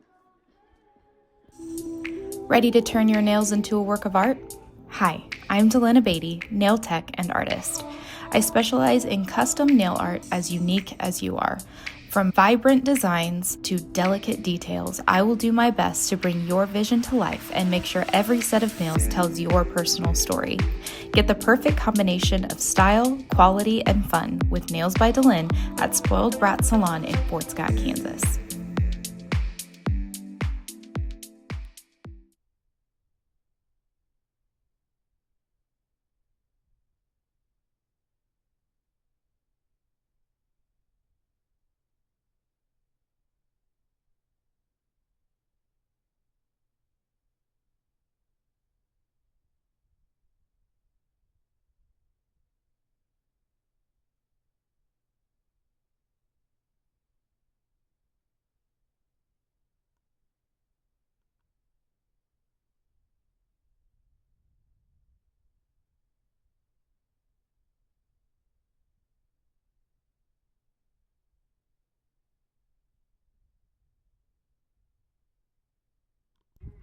So new pitcher for the Greyhounds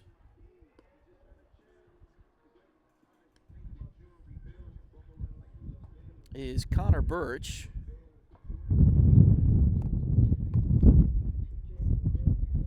Connor is 6 foot, 185 pound redshirt sophomore left-hander from Sapulpa, Oklahoma.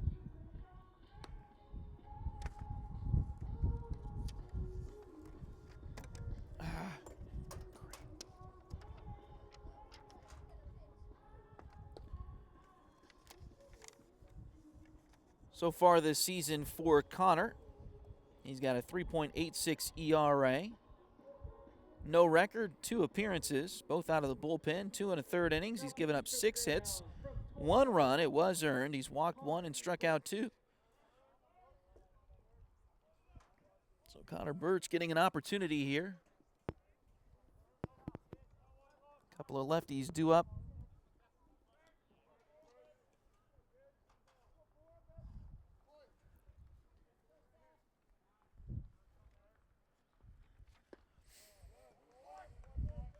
Or at least one right here, as Seth Dandridge will bat. First pitch to him is in there for a strike.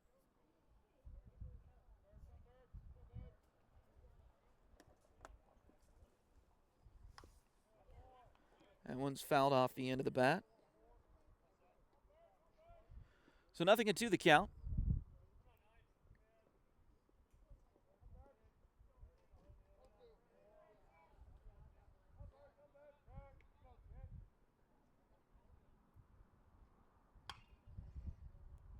That one's fouled off the left side.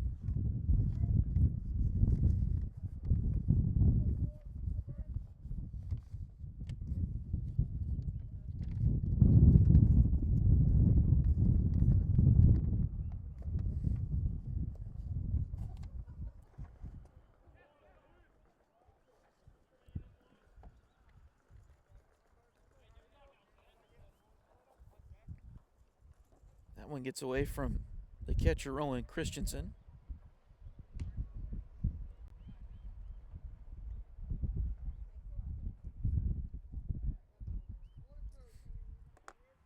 So 1 ball, 2 strikes. Runners now on second and third.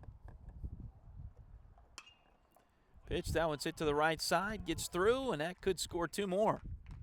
They're going to hold up the Logan Smith at third, but Thomas does score.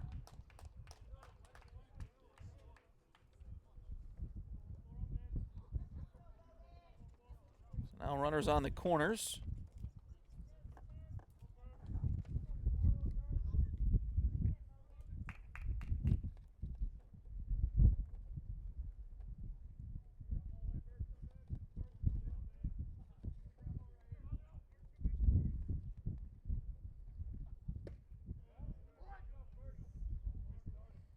And Logan Groh takes a first pitch strike.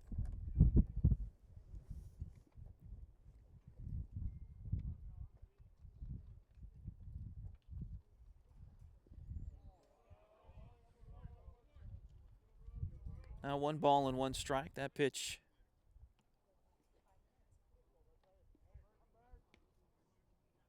a little bit low to Groh, who is 1 for 1. He's got a single, but also walked twice. Grounder out towards second, and that's going to get through the shortstop. Gets through the shortstop, Owen Rush, and into the outfield.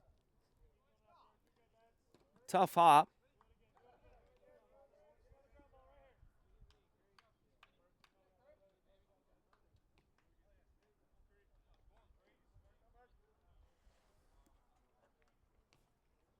A runner scores there, going to give him a hit on that one. That's interesting.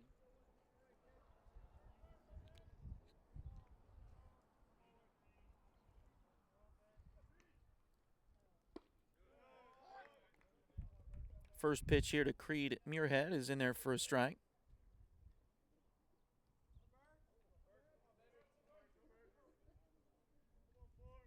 It's interesting because of a couple of the error calls that have already been called in this game, but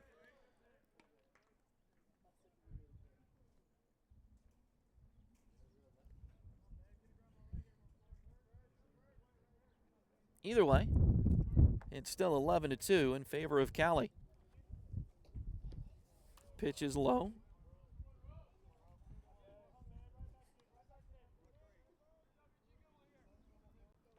Muirhead has walked twice, grounded out once. He's 0 for 1 officially. Pitch by Birch. A little bit low. 3-1 now the count.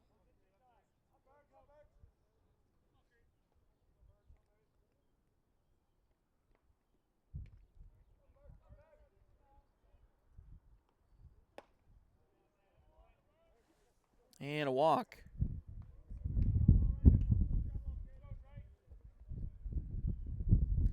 So that'll load the bases.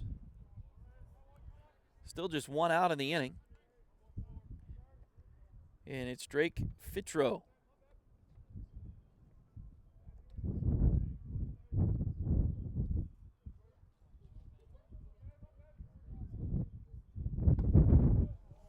To bat now. First pitch in there for a strike. 0-1.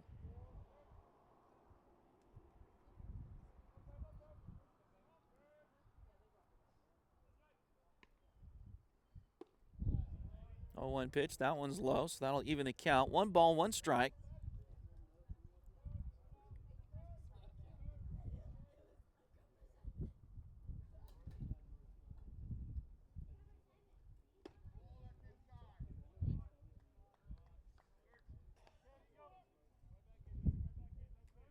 Now 2-1.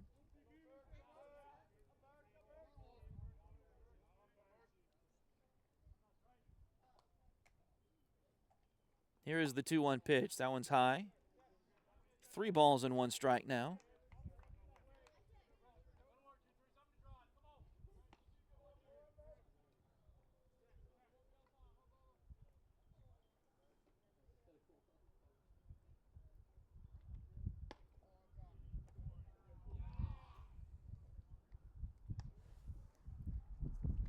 And a walk, walks in a run.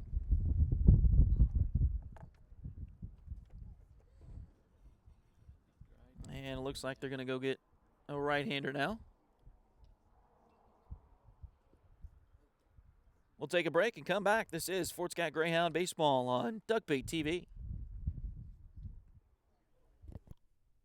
If you're interested in helping us out at Duckbait Media, bringing more Tiger and Greyhound athletic events, become a sponsor today.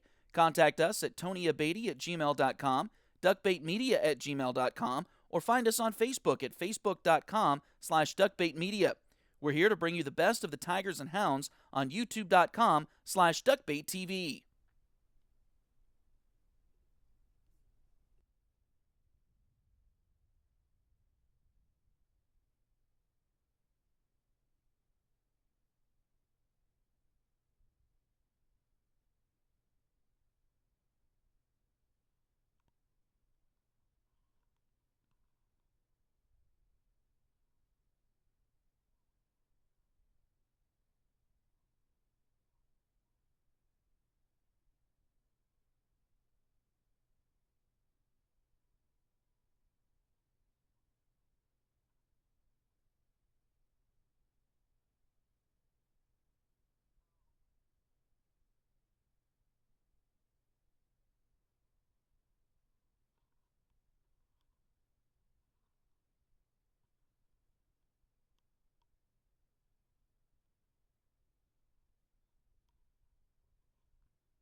So the new pitcher for the Greyhounds is Dryden Cousins, Fort Scott native, standing at 6'5", a 210-pound redshirt sophomore.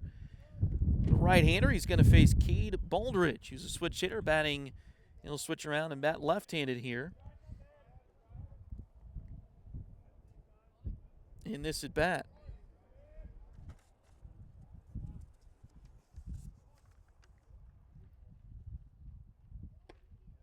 And a check swing, but he went.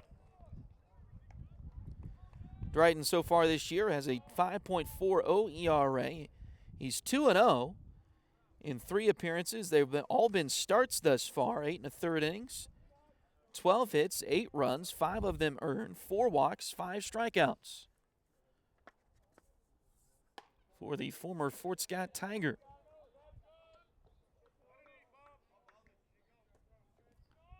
One and one now the count.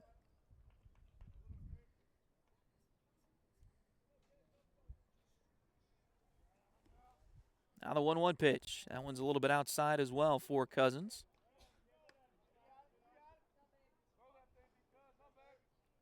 No Dryden, just a little bit better than some of the other guys on this Greyhound team. Played for Coach Regan at the high school here in town, and his ball, that's ripped out towards right field, but right at Polubinski. He's going to make the play there. The runner on third, Grove, will tag and score. Nobody else moves up. It'll be out number 2 of the inning. The run does make it 13-2, though, for the Cowley Tigers.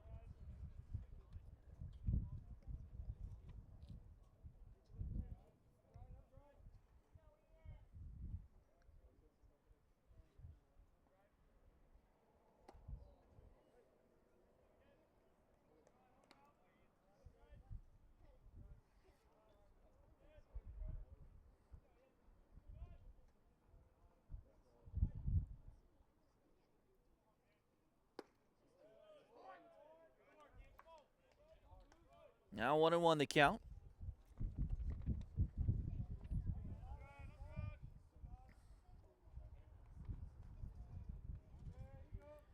Cousins spent some time over the summer trying to work on his mechanics with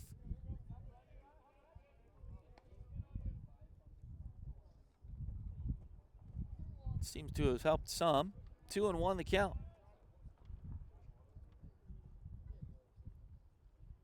His brother Cal is redshirting on this team this year. And I gotta hand it to Coach John Hill. He's done a really good job.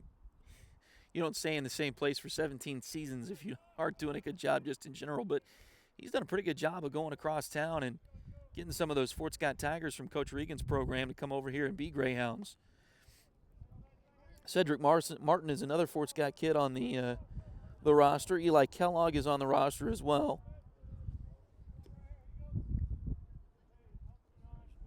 3 balls and 2 strikes.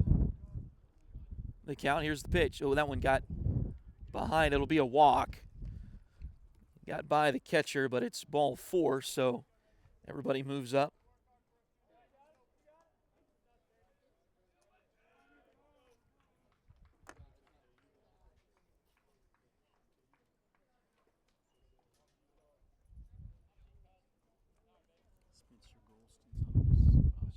Yeah, that's right. Spencer Goldston, another one of the infielders.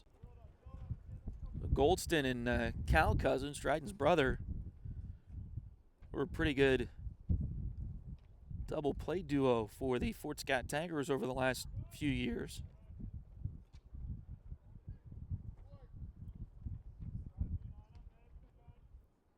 And that's hard to do if you're a college coach. Here's a ball flat out towards left center field. Coming over is Aaron Jamison. And he battled the wind, but I believe he made the catch. He did, so that'll be out number 3.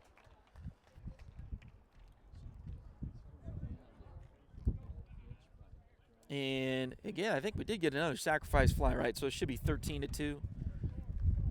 I think they've only got 12 on the scoreboard. We'll check that at the break. We'll come back in just a couple of moments for the bottom of the 5th inning. This is Fort Scott Greyhound baseball on Duckbait TV. If you need residential interior or exterior painting done or your cabinets refinished, contact the folks at Aura et Labora Painting Company, LLC. No. Fort Scott native Josh Regan is ready to help with your project, so give them a call at 620-288-6617.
So bottom of the fifth comes up, and it'll be Owen Rush to lead things off for the Greyhounds. Ball for the Greyhounds.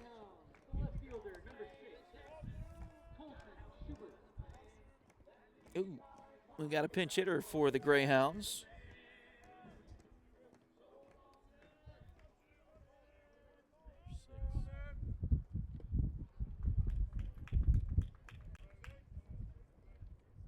Colson Schubert.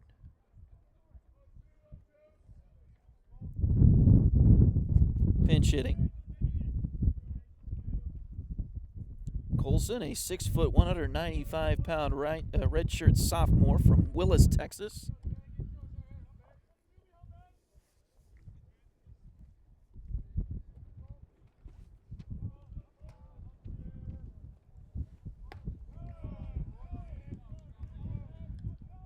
Two and one, the count.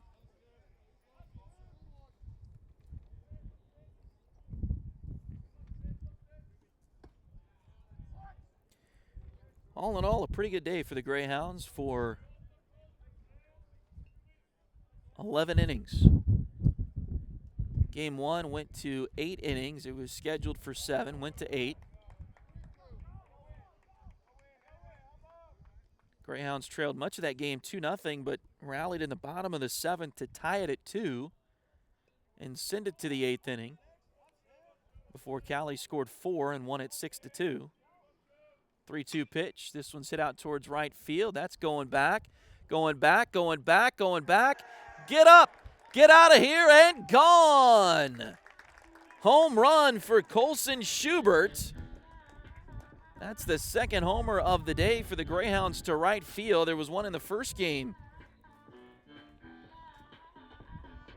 So Schubert goes yard, and that'll make it 13-3.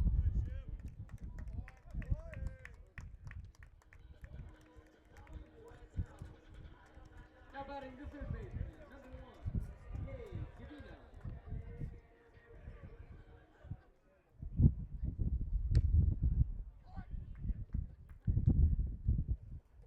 So Cade Cavino will step in now. The unfortunate thing about both of those homers is they were both solo homers for the Greyhounds.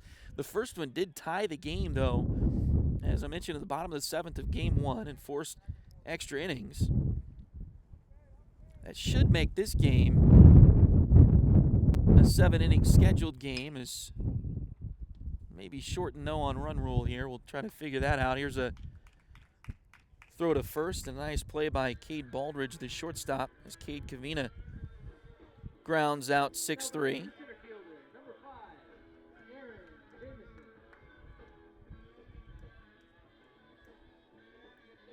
And now Aaron Jamison, who had that homer in the first game, steps up with 1 out and the base is empty. First pitch is outside.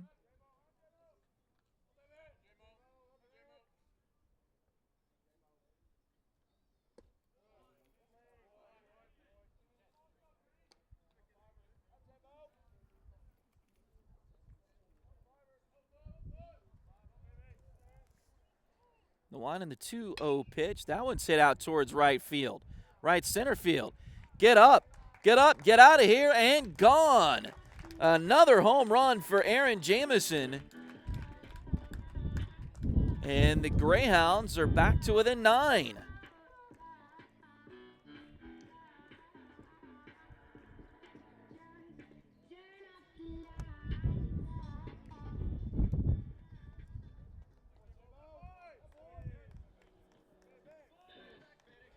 Now batting the second baseman, number 2, Max Erdley. Now Max Erdley steps in with 2 runs in, 1 out, and still the base is empty for the Greyhounds here. That one's in there for a strike, 0-1.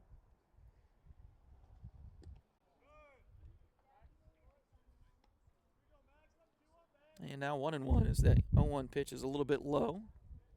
Cameron Mock still on the mound for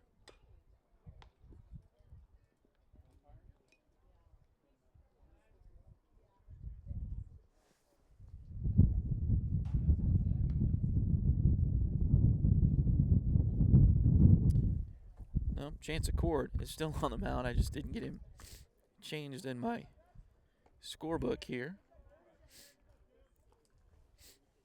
But he's been out there. He came in the last inning, I believe, for the Tigers. That one's right up the middle. That'll be a base hit. So Max Erdley is on with less than 2 outs.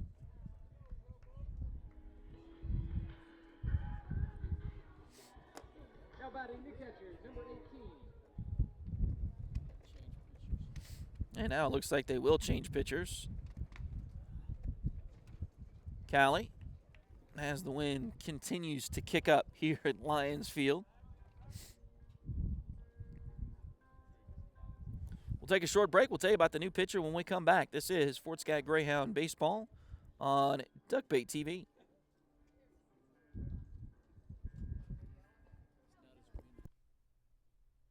Patty West and Crystal Cowan are a mother-daughter duo selling personal and commercial insurance. If you need auto, home, boat, motorcycle, ATV, business, or commercial insurance, they've got you covered. Visit them at 3 East Wall Street in downtown Fort Scott or call 620-223-0700.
The new pitcher for the Cowley Tigers is Mitchell Johnson. He's a 6'4", 240-pound sophomore left-hander from Derby, Kansas, just south of Wichita. One of the biggest schools in the state of Kansas, Derby High School. I guess it just says Derby, Kansas. Not sure if that's where he actually went to school or not.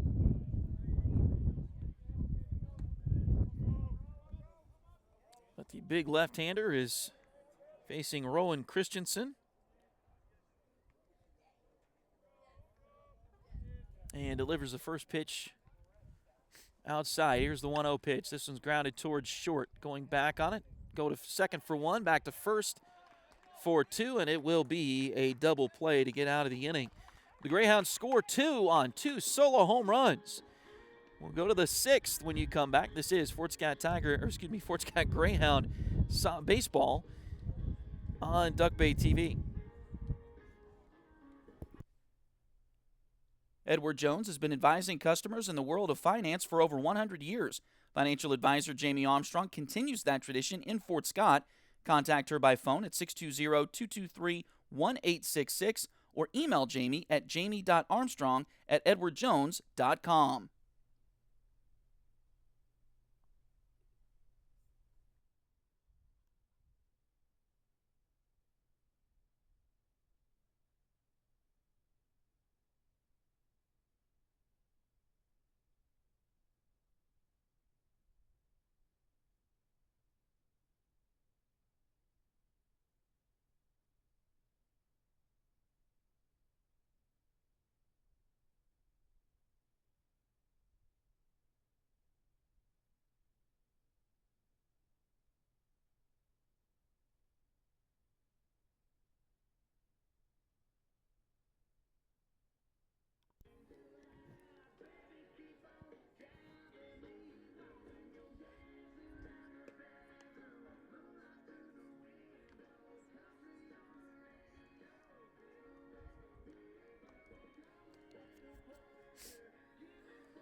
So Dryden Cousins stays on the mound for the Greyhounds.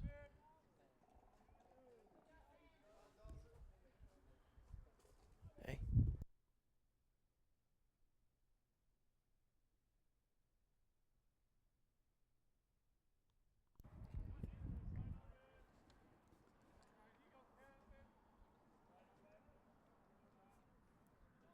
First pitch to Dawson Phillips a little bit low.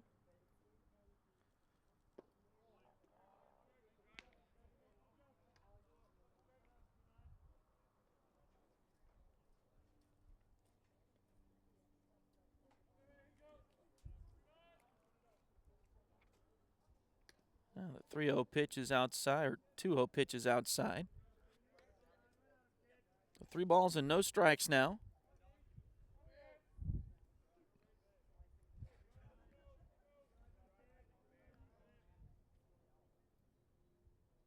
Oh, and the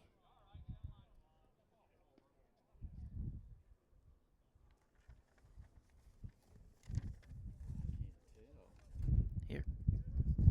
Just hold up.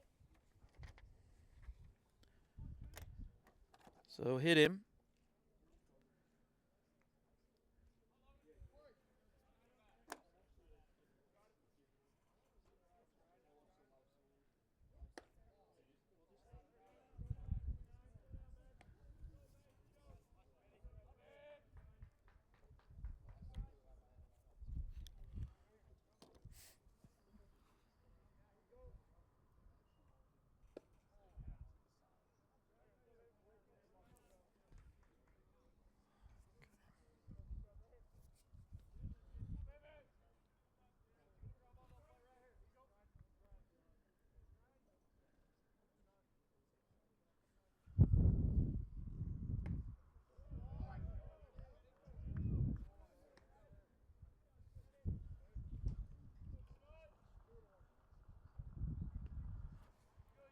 Can you tell?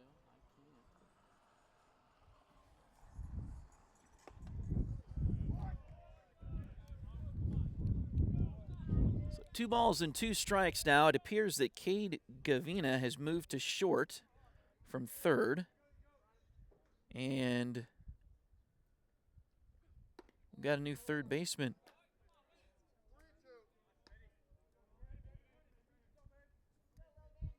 For the Greyhounds, and that is Cale McCarville, wearing number 15. That pitch is outside, so another walk for the Greyhounds. Changing And another pitching change coming up for Fort Scott.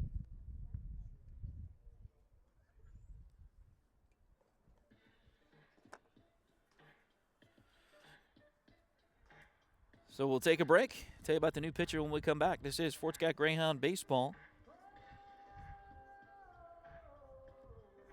on Duckbait TV. Liberty Savings has been in Fort Scott since 1919, helping community members with their banking needs for over 100 years. Mark, Dave, Jolene, Manda, and Tyler are ready to greet you with a smile and help with whatever you may need. Visit them at 24 South Judson or call 620-223-0300.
The new pitcher for the Greyhounds is Isaac Thompson.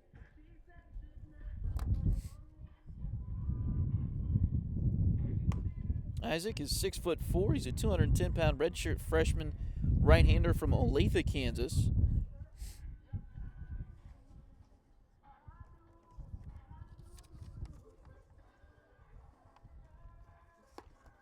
Now pitching for the Greyhounds from Olathe, Kansas, Isaac Thompson. Isaac has only appeared in 2 games, both out of the bullpen. He's allowed 2 runs, both earned. He's given up 3 hits in an inning of work. He's also walked 1 and struck out 1.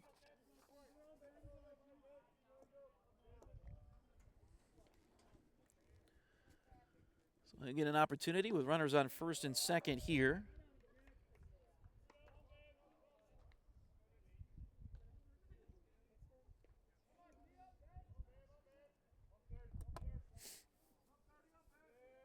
And still nobody out.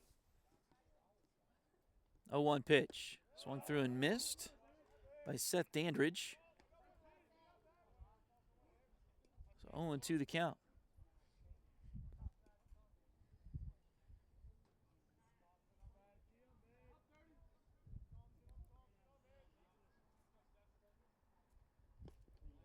Now the 0-2 pitch is low.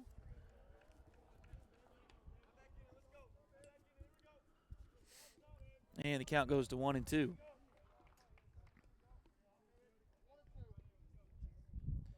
Pretty good day for the Greyhounds. I mentioned this earlier, for about 11 innings.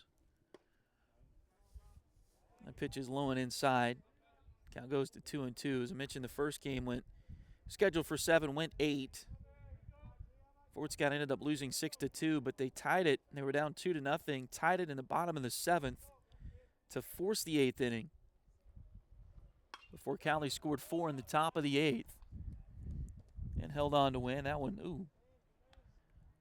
I don't know, you could do that too many times if you tried. He found the foul ball by Dandridge, hit the light pole, and then bounced back into play. 2-2 the count on the Cowley right fielder. 2-2 pitch on the way. This one's fouled back. Count remains 2-2.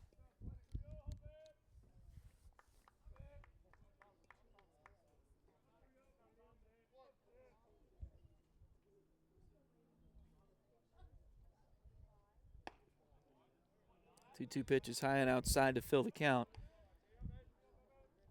So the Greyhounds lost that first game in 8 innings. And they started this game. They scored 2 in the bottom of the first. Cowley came back to score 2 in the top of the second to tie it. But then it was tied until the 4th. And Cowley exploded. 6 runs in the 4th, 5 in the 6th. Fort Scott able to get 2 back in the bottom of the 5th. And that's where we sit right now. Dandridge strikes out swinging. Tried to hold up on the pitch but couldn't. Now 1-0 the count on Logan Groh. He stands in at 2 for 4. He has 2 singles and 2 walks in this game. That one's grounded foul. 1 ball and 1 strike.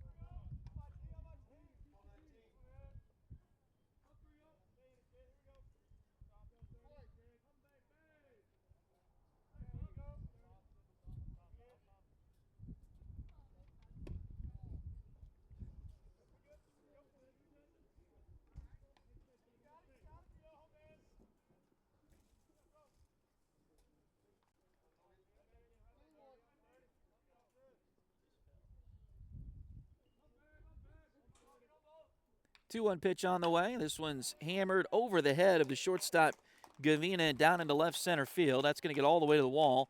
1 run will score. Smith will stop at third, and it's a double for Groh.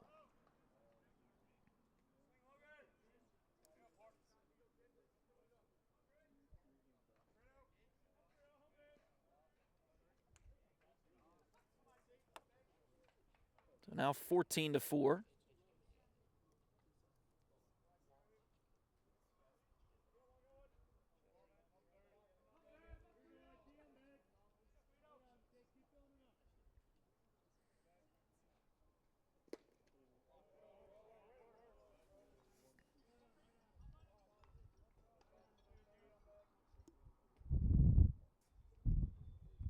Creed Muirhead is 0 for 1 officially in this game 2 here today. He's been on base 3 times. He's walked 3 times in this game. Also has a ground out. 1 ball and 1 strike. He's the catcher here in game number 2 for the Cowley Tigers. This one's hit out in the left field, coming in, and it's going to play it on a hop, and it takes a bad hop. Gets over the head of Ortner out there in left field. Both runners will score. So 2 more runs cross the plate for the Tigers. And it's another double, this time for Creed Muirhead.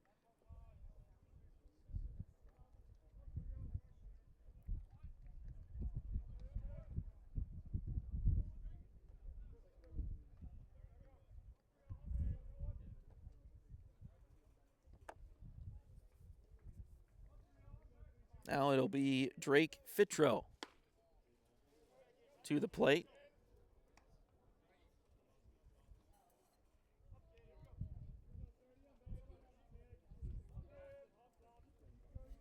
Fitro 2 for 3. Got a couple of singles.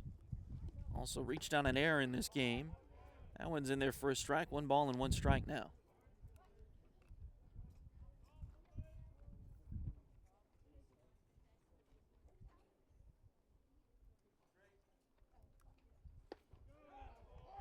Strike 2. Nice looking pitch from Isaac Thompson.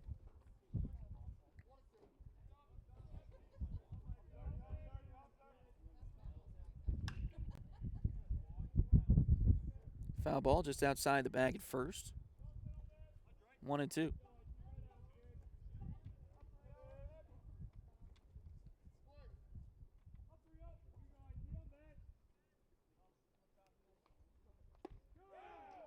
Called strike 3.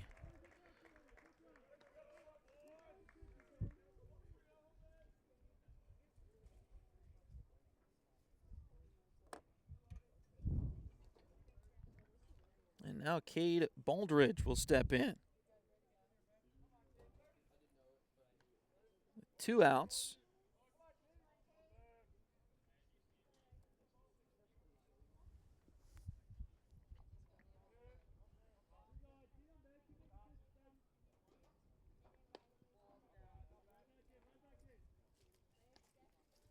Pitch is low, 1 ball and no strikes.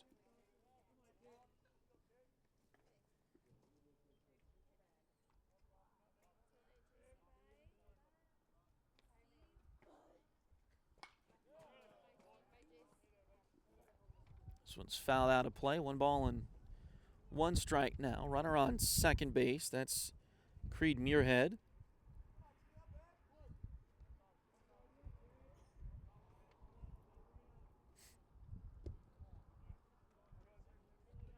And a pitch low, 2-1 now the count.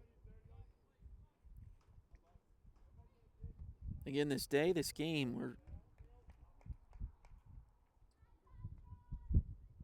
pretty good showings for the Greyhounds.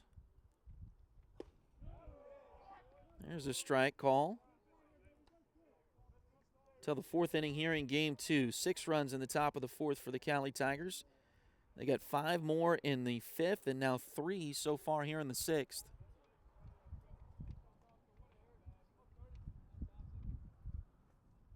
Here's the 2-2. That one is low. Checked his swing. And the count goes full. Like that may be how things went yesterday in Arc City. The first game was a 5-0 win for Cowley. Game 2 was 13-1. That one will get through the left side and into the outfield for a base hit. They'll hold the runner at third. And now they'll get the runner on first caught in a rundown. They'll try to run him back. The run will end up scoring from third. And they will get him out there, so the run did score from third, so that'll make it 17-4. We'll take a break, come back with the bottom of the 6th in just a few moments. This is Greyhound Baseball on Duck Bay TV. Ready to turn your nails into a work of art? Hi, I'm Delana Beatty, nail tech and artist. I specialize in custom nail art as unique as you are. From vibrant designs to delicate details, I will do my best to bring your vision to life and make sure every set of nails tells your personal story. Get the perfect combination of style, quality, and fun with Nails by Delin at Spoiled Brat Salon in Fort Scott, Kansas.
Leading off for the Greyhounds, the first baseman, number 17, Josh Polubinski.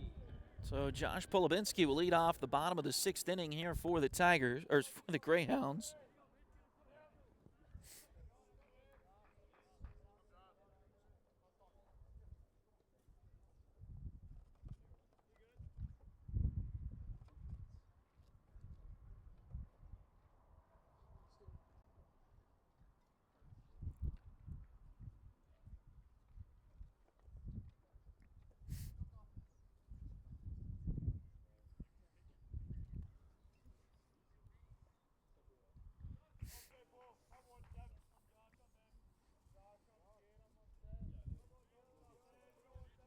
Looks like it's still Mitchell Johnson out there on the mound. Had something that needed to be adjusted there. So looks like we're ready to go now. Here's the pitch.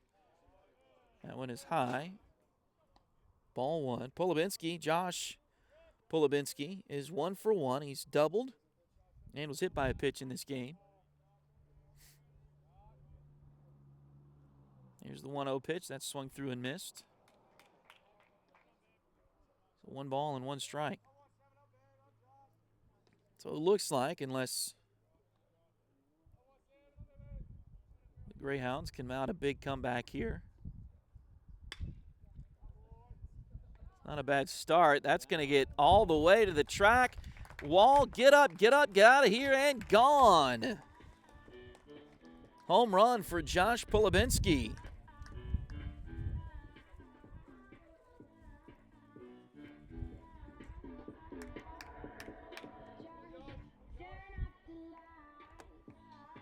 So that'll make it 17-5. And now Stone Bassick will bat again. He's the DH here in game 2 today. He's officially 0 for 2. He's flown out and struck out in this game.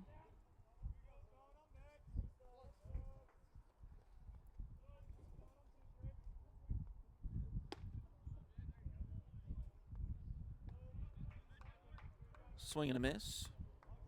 Nothing in 1, but as I was saying, unless Greyhounds can get a big comeback here, it looks like it's going to be a tough 4-game sweep with Cowley here, but they'll go to Kansas City this weekend, or they'll play Kansas City this weekend. I don't remember. I think Thursday's games are up in Kansas City against the KCK Blue Devils.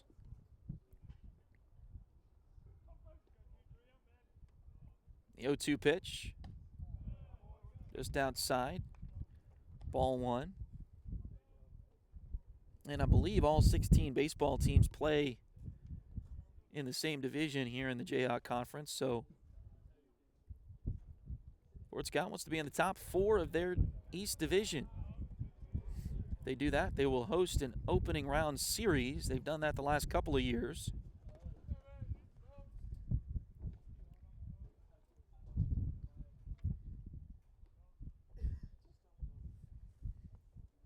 Here's the 2-2. That one's grounded over the head of the pitcher. Cut off by the shortstop. Nice play, nice range for Cade Baldridge.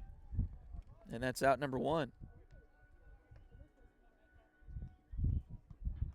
Now batting the right fielder, number 12, Mike Polubinski.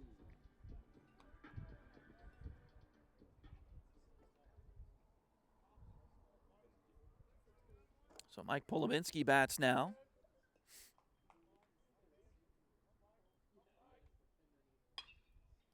That one off the fists towards the second baseman. Same general area that the previous one does, and Mike is going to beat out the throw to first.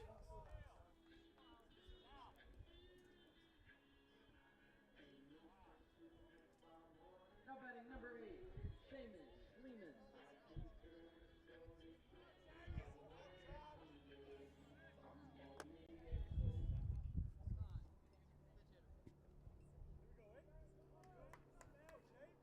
Pinch hitter.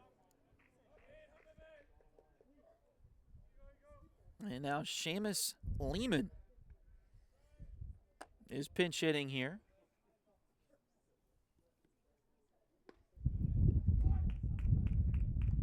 Seamus, the 6'1", 195-pound redshirt freshman from Edmonton, Alberta, Canada. Talking about cold places to play baseball in April. Pitch is outside, 1-1.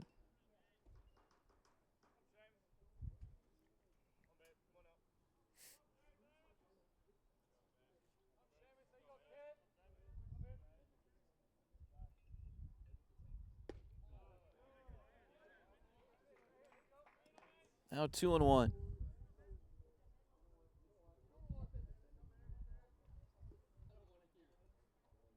I wonder how much Seamus will be paying attention to the Edmonton Oilers in a couple of weeks. Here's a pitch fouled off out outside of third. Stanley Cup playoffs, just like the NBA playoffs, get underway in the next couple of weeks. The Edmonton Oilers kind of back to prominence in the NHL over the last few years as a call and third strike.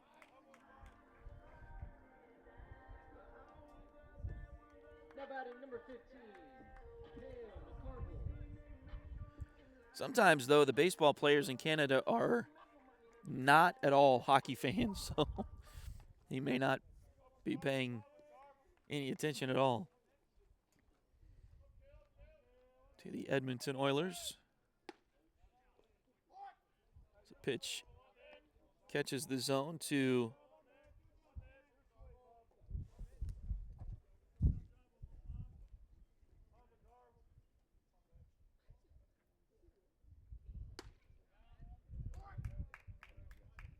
Cale McCarville getting his first at bat. He's been at third base defensively for the last inning or so, now 0-2.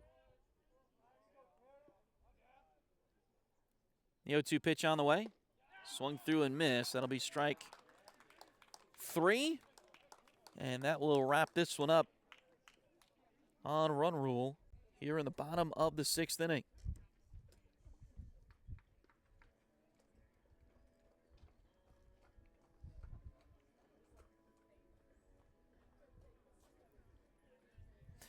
We'll take a break, come back and wrap things up. This is Greyhound Baseball on Duckbait TV.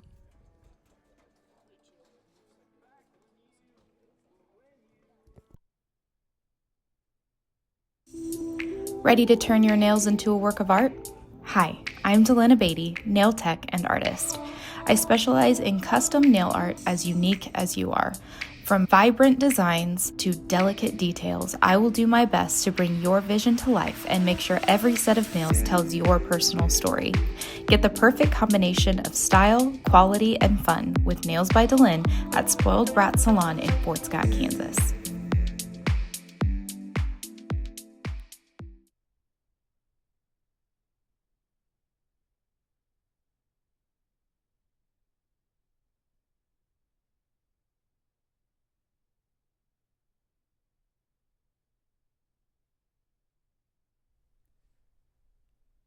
Edward Jones has been advising customers in the world of finance for over 100 years.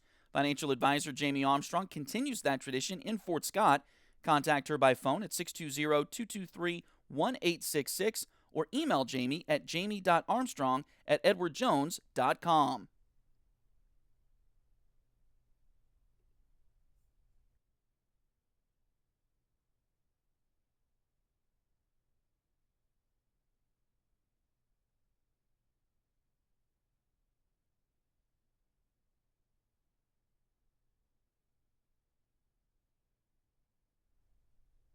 Liberty Savings has been in Fort Scott since 1919, helping community members with their banking needs for over 100 years. Mark, Dave, Jolene, Manda, and Tyler are ready to greet you with a smile and help with whatever you may need. Visit them at 24 South Judson or call 620-223-0300.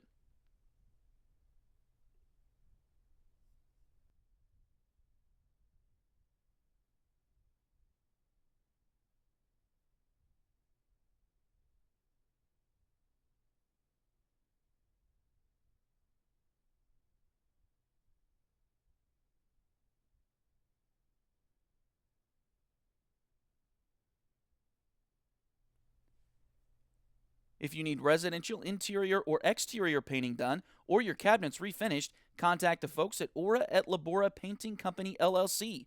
Fort Scott native Josh Regan is ready to help with your project, so give them a call at 620-288-6617.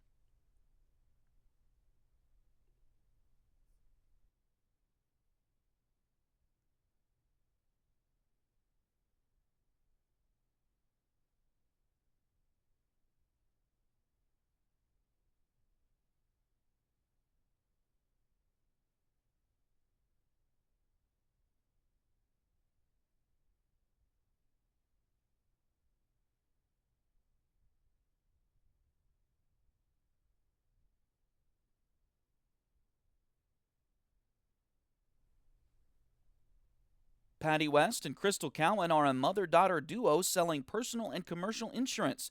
If you need auto, home, boat, motorcycle, ATV, business, or commercial insurance, they've got you covered. Visit them at 3 East Wall Street in downtown Fort Scott or call 620-223-0700.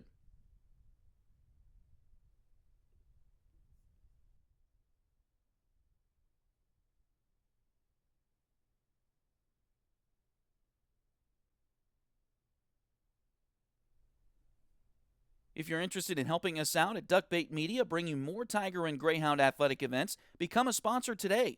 Contact us at tonyabady@gmail.com, duckbaitmedia@gmail.com, or find us on Facebook at facebook.com/duckbaitmedia. We're here to bring you the best of the Tigers and Hounds on youtube.com/duckbaittv.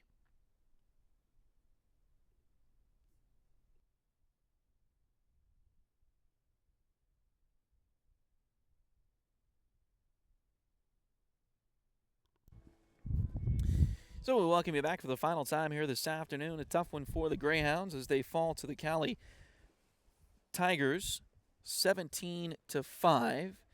They lost the first game today 6-4 or 6-2. So a couple of tough ones for the Greyhounds here today as they fall to 27-13 overall, 7-9 in the Jayhawk Conference. The Cowley Tigers from Arc City, they improved to 27-7 overall, 16-4 in the Jayhawk Conference. Totals for today, Cowley scored 17 runs on 15 hits, no errors. They left 11 on base. Fort Scott scored 5 runs on 9 hits. They did commit 3 errors defensively and left 5 runners on base. The winner today, I believe, was Keegan Robertson. He improved to 3-1 overall. Scott Jellison takes the tough luck loss for the Greyhounds. He falls to 0-1 on the season. So again, the Fort Scott Greyhounds fall in both games today to the Cowley Tigers. Their next games will be this weekend. They'll take on the Kansas City, Kansas Blue Devils on Thursday and Saturday. I believe the Thursday games are in Kansas City. The Saturday games will be here in the Fort. I'll check and make sure that that's correct, and that is at least what my schedule says here. So, again, they'll be in Kansas City on Thursday. They'll be here at the Fort on Saturday, and that should be the doubleheader there for Fort Scott. Hopefully they can get some wins out of that series with the Blue Devils coming up this weekend. Again, just finishing the top 4, and you get to host an opening round playoff series, and the Greyhounds have done that the last couple of seasons. So hoping to get that done again this year. And Cowley is, if not the best team in the East Division, one of the top 2 or 3 teams in the East Division. So this is a tough series against the Cowley Tigers. You knew it was going to be. They have a great program over there, and not to sell our Greyhounds short by any means, but knew it was going to be tough this weekend, and it was definitely that way for sure for the Greyhounds. Thanks again for watching this production of Duckbait TV. Thanks again to my dad on the camera, Willie Abady, for helping us out this afternoon. To all of our sponsors and viewers out there, again, thank you so much for being supportive of Duckbait TV. We'd love to bring you broadcasts no matter where we are, but especially over here at the JUCO. I have a connection to the JUCO, of course. Went to school here, and so I love getting the opportunity when we can to come over and broadcast some JUCO games. We'll have some JUCO baseball again later on in the spring. We'll have some JUCO softball for you coming up as well in the next few weeks, so looking forward to that. But our next broadcast will actually be on Thursday from Regan Field. It'll be in the LaRoche tournament, the Adam LaRoche High School tournament. So we'll be back to the high school on Thursday. The Fort Scott Tigers will play 2 games on Thursday and then 1 game on Saturday. We are looking to have all of those games for you this weekend for the Tigers as they take on, I'm sure, a great lineup of teams. I haven't seen the schedule yet, but a lot of teams that are good. And the camera, I think, just went out, so that should tell me that it's plenty of time to wrap this up. So again, thanks again for joining us here today. So again, we'll be back on the air on Thursday with high school baseball, and it'll be, I think, next week or the week after before we're back with the JUCO baseball team here at Lions Field. But anyway, thanks again for joining us today. Until the next time, good night, Kansas.